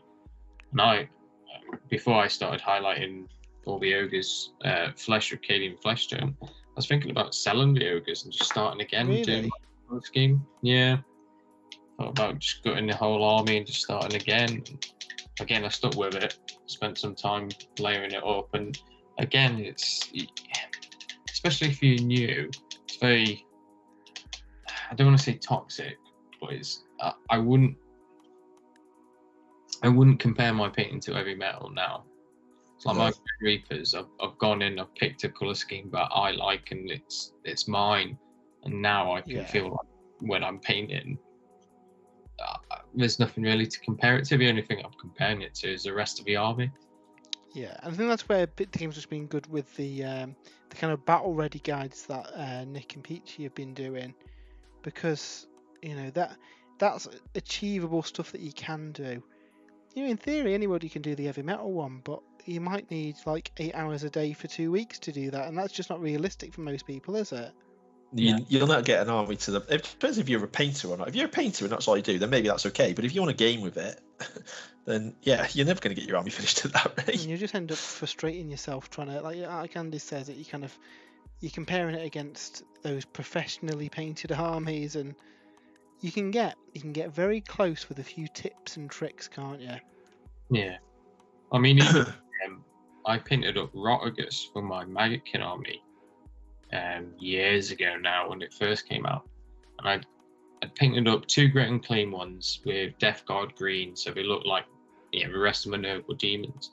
But then Rotagus, I went for a Xandri Dust base to try and copy the Games Workshop colour scheme, and eventually it's one of those models that I kept on looking at and thinking, I'm not happy with it. So in the end, I ended up selling it and buying a new Rotagus and repainted it like the other Great and Clean ones. And now I haven't taken him out of his really useful storage box in almost a year, so I've almost forgotten that I've even got him. Yeah. I'm so much more happier with them now than I was, 12 months ago or whatever. Yeah, and that's the key thing, isn't it? Paint for you, not anybody else. Yeah. Paint the scheme that's comfortable for you, that you can do, that you enjoy. Because at the end of the day, it's a hobby, isn't it?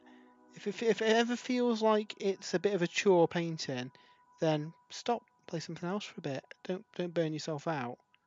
We all go through it. I think all three of us here have had projects where you can't even bear to look at that model for a bit. You want to do anything but paint it. Oh yeah, definitely. I mean, I started this Mega Gargant back in May, I think it was. Yeah. And it only takes like an hour and a half to actually build the model. Maybe less time to obviously spray it and then like go over it and make sure it's undercoated properly and stuff. But yeah, what I've done is I've broken it down into each individual section. Like I did the base first, painted the feet, and then worked my way up the body. And it's only literally in the last 3 or 4 days that I've painted all the waistcoat, the main body, and I'm now working on the arms.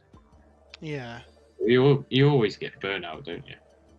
Yeah, and I think this year I've been flitting between stuff all over the place, and I think that's helped kind of keep me motivated, I guess. Like I've done it. So for people who don't listen to the podcast, we kind of do a New Year resolutions every year. Which, in fact, Andy, you're gonna have to do that now, aren't you? New Year resolutions every year. And one of the ones I had was to try and improve my painting by kind of pushing myself on stuff. So I painted some stuff that, like Gazgul, I'd spent about a week and a half doing them, which is way longer than I would do normally because I try and churn out models as quickly as I can. Abaddon, try to kind of go to town with the face and stuff, and I hate painting faces, but I kind of forced myself to do it. But that doesn't work for everybody. I guess I know me limitations and I know where I can push it. I also know that it's some projects if I did that, it just put me off painting it. Yeah. So you're gonna know where you're gonna know where you can push it, I guess. Yeah. Well, going to hobby resolutions, I actually set a list of can't speak. A list of hobby resolutions that I wanted to do this year. I've actually set myself 15 that I wanted to do. 15? That's better than our 3. But I've split them up into painting, reading, and then like general hobbying. And then last year I did have a gaming one as well, but obviously, with the state of the world is a bit harder this year. Yeah, a bit harder. But yeah, one of them is to paint 2,000 point armies. So once this Gargant is done, that's one done, and then hopefully I can get the Bone Reapers done, Bing Bang Bosh done. Yeah, nice one. That's really good. The Bone Reaper's done good. If you haven't watched it, it should be available on both Twitch and YouTube. Last Saturday, I think it was. Andy and me had a battle, our first battle against each other with the new 3rd edition of Age of Sigmar. Bone Reapers versus Fire Slayers. That was a really fun game. I'd not used the Fire Slayers since we were talking about this on the stream, Jay. Since we went to that doubles tournament with a Dwarven Alliance. Skulls. Yeah. And that's a long time ago now. Yeah. Like 3 years ago, maybe more than that. And you know what? I found the Fire Slayers really fun. I think one of the problems with the Fire Slayers in like big games is that you're so limited in unit choices. There's a lot of repetition in the visuals of the army. Because everything's built from like the same 2 kits, isn't it? Yeah. Where you haven't really got that problem in small games because you've got your Magma Droth, you've got your unit of choppy dwarfs, you've got your unit of shooty dwarfs, and you can't really fit much more than that in it. No. That's it. Another advantage of a small battlefield and a small game. Yeah, and you know what? A lot of people are like, oh, Games Workshop, the evil overlord who wants everyone to spend all their money. But arguably this year there's been a lot of focus on these smaller games, hasn't there? Yeah. Crusade, Path to Glory, Kill Team, smaller arguably. ball sizes. Yeah. Smaller boards. I'd love to do 1,000 points of orcs for 40k. Just do like mega knobs and killer cans and death dreads and all this sort of stuff. But taking it to 2,000 points in one go, especially, it's like the way I've been hobbying like the last year and a half or so, is I've been working on an army in small stages, just building them up over like 3 or 4 months, rather than because I used to churn out armies for events, especially like in 2-3 weeks, and now I'm just like, I'll paint 2 units a month. I'll be happy with that, but next month I'll paint something else up and whatever. So yeah, I like to try and get painting armies up for events. Sometimes I feel like they're a bit disposable to some people, which is fine. They build an army, paint an army, use it at an event, and then put it away. Yeah. Whereas I like to sort of build an army that I'm going to use for a long time and sort of get to know the army, and that's why I really only paint armies that I like the background for and things like that, I guess. And and I think the smaller 1,000 point chunk armies, it's easier to do that because it's sort of it feels obtainable. Whereas a 2,000 point, especially from like orcs, like you say, you can be looking at painting like 130, 140 orc boys. Yeah, so that's a big sort of commitment, isn't it? Well, that's one of the reasons why, again, if anyone's new to the site and the podcast, we started doing Tale of Sprues. So traditionally, we tended to paint a couple of armies a year, didn't we? We'd have a new project, one for AOS, one for 40k. Then over the course of the year, in a Tale of Gamer style thing, get that army painted up. And when we've had tournaments and stuff, we'll push ourselves to get it painted for the tournaments. But the burnout is real, and sometimes that process isn't always as enjoyable as it could be. So this year we decided to do something a bit different. Tale of Sprues. Basically every month, paint up whatever you want. It doesn't need to be the same army. It doesn't even need to be the same system. Just paint up some models. Share the progress online. That way, kind of it G's everybody else on. Everyone can see what you're painting, but you don't get burnt out just doing one project. And if you want to flip between, Age of Sigmar is a perfect example with the little 600 points Path to Glory armies. You could easily do one of them in a month or two, and then next month paint a kill team, and the month after that paint some Elder Scrolls models. So you're not feeling forced to have to paint whatever your commitment is for that Tale of Gamers before you can get onto quote marks fun stuff. Because like we said way back at the start, the act of painting, it's a hobby anyway, so it should be fun, and if it ever doesn't feel like fun, then either take a break or paint something else because something's gone wrong somewhere, hasn't it? Yeah. 1,000 point armies are perfect for that because you're not going to get bogged down in painting troops. You can paint the stuff you want to paint because it's only a 1,000 point army, so you don't have many options anyway. In terms of what you can include in your army. So you might love the Redemptor Dreadnought, for example. To fit a Redemptor Dreadnought into a 2,000 point army, you've also got to paint potentially 20-25 power armor marines as well, which it might put you off. But in a 1,000 point army, you can probably get away with 2 squads of 5 power armors, and you get to spend a bit of time painting a Dreadnought, which is what you wanted to do anyway. And you've still got a decent 1,000 point army. And then you go back to it in the future. I've done that many times with the Ultramarines and gone back to it and added extra units and things where the pressure's off then. You just add a unit at a time. I think a 1,000 point army. And that's something Age Sigmar, like this 2,000 point Lumina, has been a challenge because I've got lots of infantry that I've had to paint for a 2,000 point. Whereas if I was just going to a 1,000 point tournament, I could have painted my 20 spearmen and then, started working on the big monsters and things I want to include. Yeah. I think 1,000 points is a sweet spot, definitely, for armies. I mean, the Grey Knights, I'm doing the Grey Knights here. So, I've had to paint 10 power armor Marines, and now I'm working on a really cool Dread Knight. And, that's like a half of the army done then. Yeah, I do think that's... Especially, you can get the game in a lot quicker as well, can't you? Yeah. And that a 2,000 point game can take a while, can't it? It can, yeah. And it's also, especially I find the new editions of the games, there's a lot more to be thinking about as well.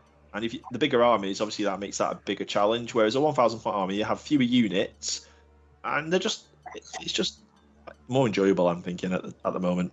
Yeah, I mean, for me, is looking at 1,000 point games, you can paint up a 1,000 point army in 2 months without really, really stretching yourself, or at least, that's how I feel. But then once you've got that 1,000 point game or 1,000 point done, if you want to run, again, using 40k as an example, if you want to run a Vanguard detachment, you've got a 1,000 point army, you can swap 1 or 2 units out, paint some new stuff, and all of a sudden it's a brand new army, isn't it? Yeah. Well, that's it. You get so much variety for 1,000 points. You can go Dreadnought heavy, taking Space Marines, Terminator heavy, Tank heavy, Scouts. So I think you'll see a lot more varied 1,000 point lists. Whereas when you get to 2,000 point armies, they tend to start, certainly at tournaments, they'll tend to start looking pretty similar. Yeah. And I think at that points level as well, your suboptimal choices, you really feel the effects of them in a game. Whereas at 1,000 points, I think you can get away because people haven't got, when you're building a good list, you'll build redundancy into your list. You'll have two of the super units. So if you lose one, you've got another one. You don't get that luxury in a 1,000 points. So it does change the way you approach list building. And I just think it's more fun myself. Yeah. I agree.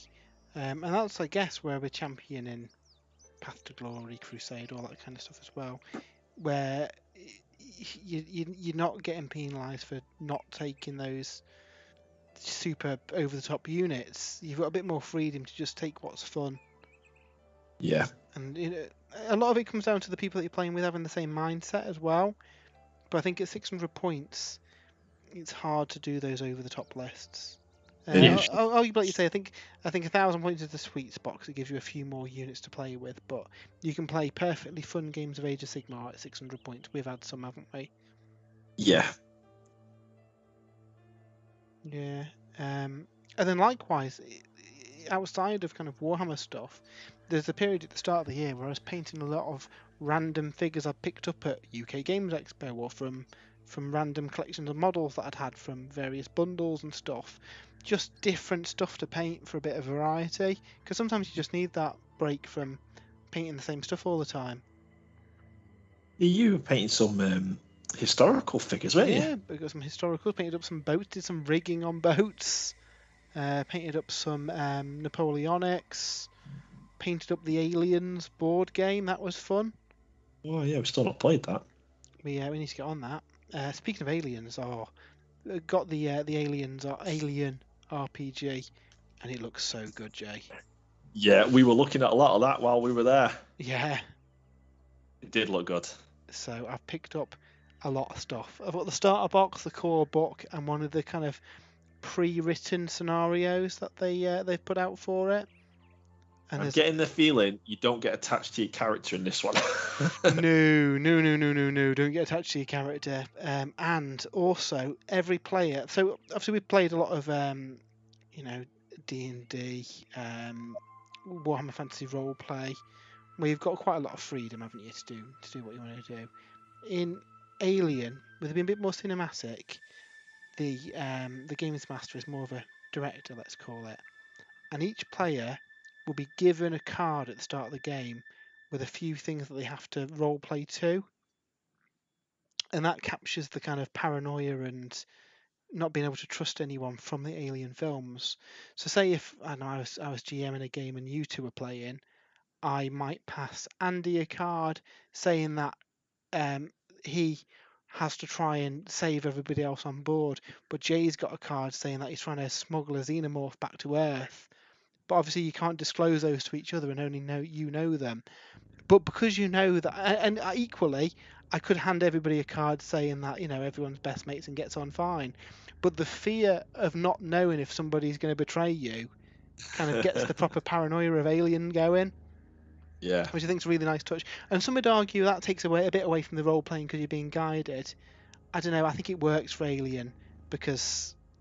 Yeah. And like I say, you don't even have to use that to pit the party against each other. Just the fact that they think everybody's against you is enough to make a really kind of tense game. Is Andy a company man? Exactly. Is he one of us? So I'm looking forward to playing some games of that. If we might even do that via stream as well. I think that's quite a straightforward one to do on the stream. If people are interested in such things, let us know in the chat. Can you believe it, guys? It is 8:45. We've almost been on for 2 hours. Crikey, it's going quick. So in a little bit we'll have a bit of a round up and see how everybody's got on. I'm frantically painting bases on these Draugr. And then we're not too far off them being finished there. The bases have got quite a bit more work to do, and there's a few things I just need to touch up on the models themselves, but I think on the whole, they're pretty much done. It's just the bases. They're sculpted bases, are they, on there? Yep, they're all. So as part of the kind of frame on the resin, each model comes with their own bespoke sculpted base, which is really nice. They're I mean, they're a little bit on the expensive side. The average box is about £40, and you get about 6 models. But the resin model, so you know, it's not too outrageous. I mean, to be fair, some Plastic Games Workshop kits are in that ballpark, aren't they? They are. And they are really nice. I mean, look at this guy. Kind of raw. He's not focusing. So yeah, they're really cool models. The problem is, so much stuff I want to paint. So much little time. That's always the enemy, isn't it? Time to actually get stuff painted. Yeah. Well, after this Gargant, I've got some Death Riders that I want to paint for the Path to Glory. Oh, your Bone Reaper Death Rider. I'm trying to think. I thought Death Riders. Is he collecting Krieg as well? My brain had immediately gone to Krieg. It's like, oh, Death Riders, yeah. Paint some Death Riders. Curse City stuff to paint up. Oh yeah, I've not. The only thing I painted for Curse City is me Kernoffy Exile. Quifala, I can't remember her name is now. She was Exile, yeah. Yeah, she was brilliant to paint up. But then I haven't painted anything else up for that. In fact, I've only played one game of that. I need to play that again because that was really fun. I've painted up all the adversaries, so that's something else we could do on the stream maybe as well, Andy, if you're up for painting up a character. Yeah, well, I've got the Ogre character, funnily enough. Oh, yeah. I haven't painted him yet, but I've got the Ogre character built. Yeah, I think that'd be good. I think we couldn't do a Saturday stream yesterday just because other commitments and stuff, but every Saturday we want to try and have a game of some description. Predominantly we'll ping pong between AOS and 40k, but I am keen to have some other stuff. Like I mentioned, this Elder Scrolls Call to Arms. My brother, who isn't really into gaming, is really interested in playing it, so might get him on as a guest and play some of this. Cool, yeah.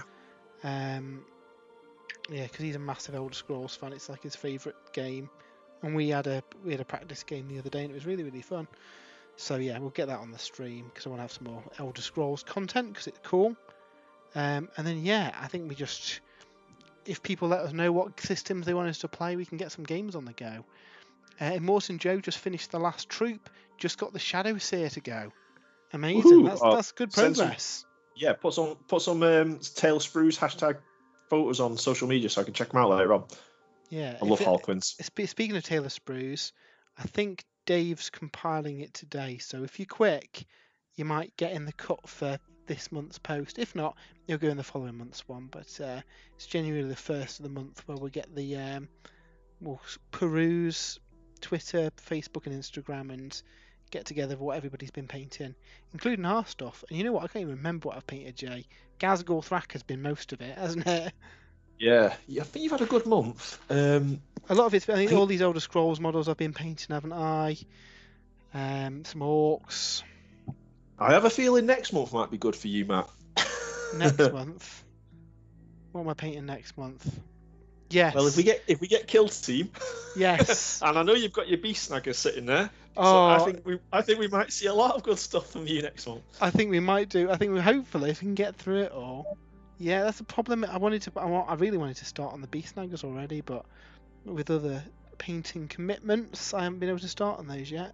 But I am really keen to, because I have painted orcs this month, and yeah, I do like. I've been experimenting on some tester models with the new Uruk Flesh, and I think I've got down a really easy scheme for them. Uruk Flesh, and then the contrast, which is called, I forget, I think it's just called Orc Flesh, maybe. Warflesh. Warflesh, something like that, yeah. It's an orc themed name, and just that over the new Uruk Flesh looks really nice, and then potentially take it up another couple of steps with some highlights. With this for your Beast Snaggers, you think? For the Beast Snaggers, yeah. More of a kind Is this a scheme you can sort of replicate on the Uruks as well. The That's the Cruel plan. Boys. Yeah, that's the plan. I think I'm really happy with how Ghazghkull's skin turned out, but it takes a long time to do it. That's more of a showpiece model scheme for painting. You just do that on your characters, don't you? Yeah, exactly. Painting all the orc boys in the world, I needed something a bit quicker to do it. So it's a good approximation of what's on Ghazghkull. It's a slightly more vivid green, more of that cartoony kind of 90s look to it, which I really like for orcs. The Gorkom Orc. Yeah. So yeah. I think I'm gonna be all orced out this year, aren't I? It's going to be I'm looking forward to seeing some orcs from you next month. Yeah, I mean, I know Dave's excited for the Uruk Warclans book, but secretly I've got a load of Uruk's Cruel Boys from Dominion, but I'm kind of sitting on building them until that book's out, just so I know which way to go with it. Because I noticed on Warcom, you can actually take the crossbow guys as battle line. Right, okay. And then if you did that, potentially you could go down the line of have your battle line with a couple of units of them, and then fill up with monsters. And they've got some monsters coming. Yeah, exactly. So yeah, but equally, I really like the kind of the Cruel Boy, what they called gut rippers. The Gut Rippers, the basic infantry, they have grown on me. I was initially put off a bit by them because, if you remember, I was quite looking forward to starting a Destruction Army, but I didn't really get along with the models. But I've now obviously got the plastic sprues. I had a look at them, and I've seen Dave's build, and actually they are very nice. They've got their own sort of distinctive sort of feel to them. Yeah, they're very different to all the other orcs that we've seen, aren't they? Yeah, I think the community have done some amazing paint jobs on them as well. Different, even pale orcs and things like blue orcs look really, really smart. Yeah, there's a cool post went up on Warcom the other day where there's a lot of community ones that they showed off, and yeah, there's some really cool stuff. Sorry, Andy, were you going to say something? Yeah, I was in a similar sort of mindset to Jay when I saw the Cruel Boys stuff, because they're very. When you look at orcs and stuff, you imagine Iron Jaws, don't you? You got that typical square-looking face, but battered plate armor. Yeah, but looking at the Cruel Boys, it's definitely grown on me. But I'm the same as you, Matt. I'm waiting for the War Clan Battle Tome and the Stormcast Battle, and once those are out, like the Dominion box set, you get about 1,300 points of Stormcast. Yeah, you get 1,300 points of Stormcast and about 1060 of Cruel Boys. Yeah, and I've got I painted up Gotrek last year. Put that with the Stormcast, that gives me about 1,700 points. And then I just need a third battle line unit, and I've got a 2,000 point Stormcast army. That's really cool. I'm just waiting for the battle tome, and then I'll probably procrastinate about how I'm going to paint them and what scheme 3 or 4 weeks, and then I'll crack on. But JF Logan says just built Gruk and now giving blood to the Blood God. Excellent. I want to see all the battle tomes come out. I mean, they're not realistically. We're not going to get all of them this year, are we? For 40k, we're still waiting for some 9th edition ones, aren't we? For some of the factions. Yeah, there's quite a few 9th edition books waiting for. Although they have quite a speedy pace on them so far, though. There's been a few. They have, and I think COVID's been the limiting factor on that, because obviously the Grey Knights and the Thousand Sons book, I think, reading between the lines, should have been released a long time ago. Yeah, I think they were supposed to be out before Chapter Approved came out, weren't they? They were, and they, I think they were featured in the Warzone Charadon series as well, because that battle box I think is part of that narrative. But obviously, in release order, that's all come out now and finished, hasn't it? So unfortunately, that's been impacted by that a little bit. So hopefully, now the world's more normal, that shouldn't affect the AOS stuff too much. If we follow a similar pattern, we've got we know that there's 3 books on the way. There's the Stormcast and the Uruks in August, and then in October there's a Chaos book, which presumably is Nurgle, just because there's a Nurgling plushie coming out in October, and the Nurgle book's the oldest Chaos book now anyway, isn't it? Yeah, I think it's the oldest battle tome. Yeah. That's Idun of Deepkin. Idoneth Deepkin, I think, pips it to the post a little bit, maybe. But yeah, either way, it's definitely the oldest Chaos book. I hope we get some new kits. I think we were talking the other week, and Pestigores, maybe. Yeah, I mean, you look at Slanesh, and they got tons of the previous battle team got tons of demons, and then this one's added all the mortal stuff into it. Yeah. And looking back at Nurgle releases, we got, I think, Putrid Blight Kings came out on the end times, didn't they? Mm. And we got Puskull Blight Lords, a bunch of characters, but then everything else was demons. Yeah. Hoping that this new wave, if it is Nurgle, will be we'll focus a bit more on the mortals. Yeah, I think that'd be really cool. Right, I think I have done as much as I can do tonight on these guys, and we are very nearly on 9 o'clock as well. So, should we have a bit of a round table and see what we've been painting? I'll start with these guys here. So, I have been working on these guys. If I move these just out of shot. So we've got a selection of all the various Elder Scrolls undead. So we've got the hulking Draugr. They might need a bit more highlighting on the kind of clothes that he's wearing. But he's looking pretty cool. Give him a kind of a darker leathery skin tone because these are the ancient ones that have been lying in the tombs. We've got a Restless Draugr. These are the more kind of active looking ones. Happy with the skin tones on these. I've kind of done that magical blue flame on them. I love the eyes, yeah. Cheers. We've got a Draugr Overlord, so he's like your boss level guy in like heavy armor. Happy with that guy. We then have a selection of skeletons with axes. Again, we've gone with the glowing blue eyes on them, and basically the way I always paint skeletons. And then you've got the same, but with some like light armor and shields. Again, the shields I've kind of used the same scheme across them. The Draugr and the skeletons I've used very much the same scheme. It's just really I've kind of put this kind of brown wash on the Draugr just to bring him down from the bone colour. And yeah, really happy with them. So I think I made some pretty good progress with those. Finish off the bases, like I say, a few things I just need to touch up where I missed some paints. And then yeah, ready for a delve with them. Jay, do you want to go next? So it is just the top half of the Dread Knight. So the silver, the sort of blue steel type effect is all done on the armor now. I'm starting to work on putting the base colours down for the red, so that hasn't been shaded or washed yet, but I've just got the colours on there so I know where it's going to go. And then there's all this like hydraulic type bits on there, which I paint. I have to put 3 layers of Corvus Black on, so I'm on 2 layers at the moment, so I need to wait for this to dry and then add another layer of Corvus Black. And then I dry brush it with, which one is it? Iron Warrior's Base. And then Lead Belcher, just to give it sort of like a brush sort of gunmetal type look to it. I like that. I really like that. The darker metal looks really nice, especially with the Corvus Black, which again is a really nice colour. Yeah, so that's so then it's the gold really on him, and there's only a few bits of gold detail on the actual Terminator model and some of the script work, and then his tilt shield, and then he's done then. Oh, apart from the sword, of course, I need to do the sword, but that'll be an evening's work to do the sword, and then I'll stick him together, and that's really good, Jay. The Grey Knight, Grandmaster, Dread Knight ready.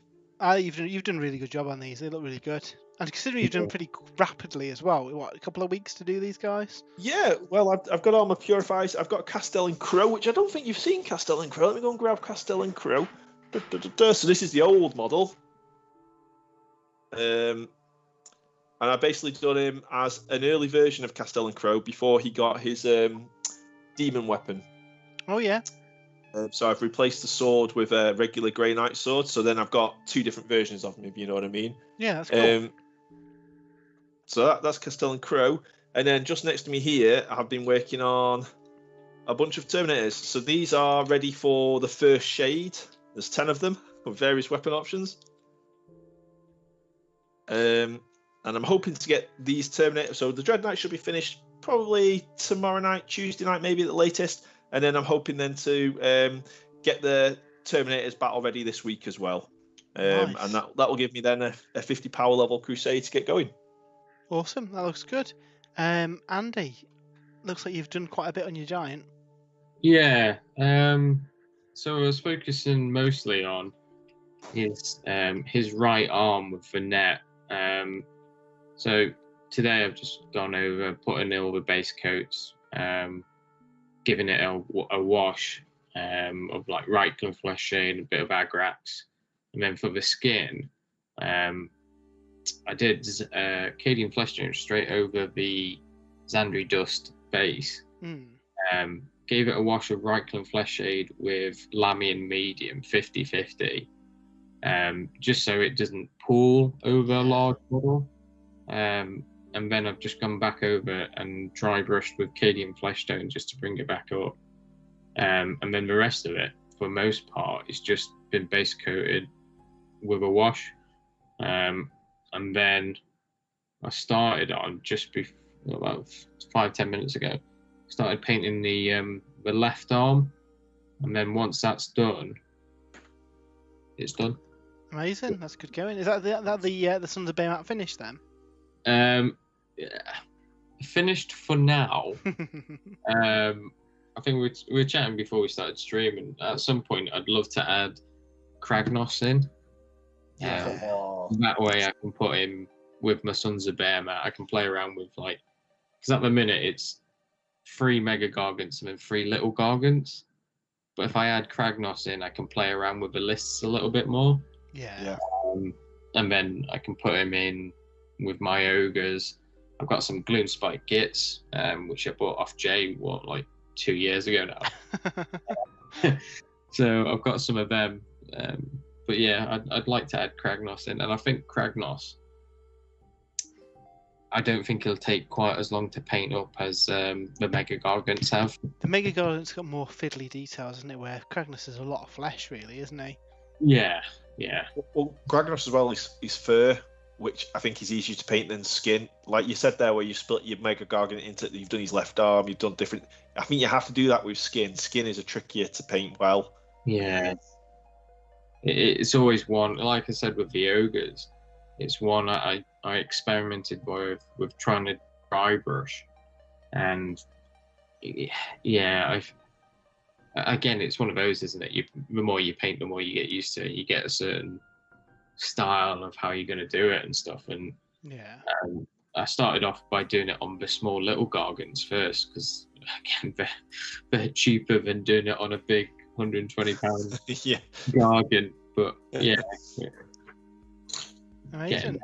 Well, he's looking really good. Hopefully we see him on the stream at some point then, Andy. Yeah, definitely. I'm hoping. Looking forward to that Path to Glory battle. Yeah, one Mega Gargant, yeah. Awesome. Well, I think we've all had a productive painting time. Hope everybody watching at home has enjoyed this too.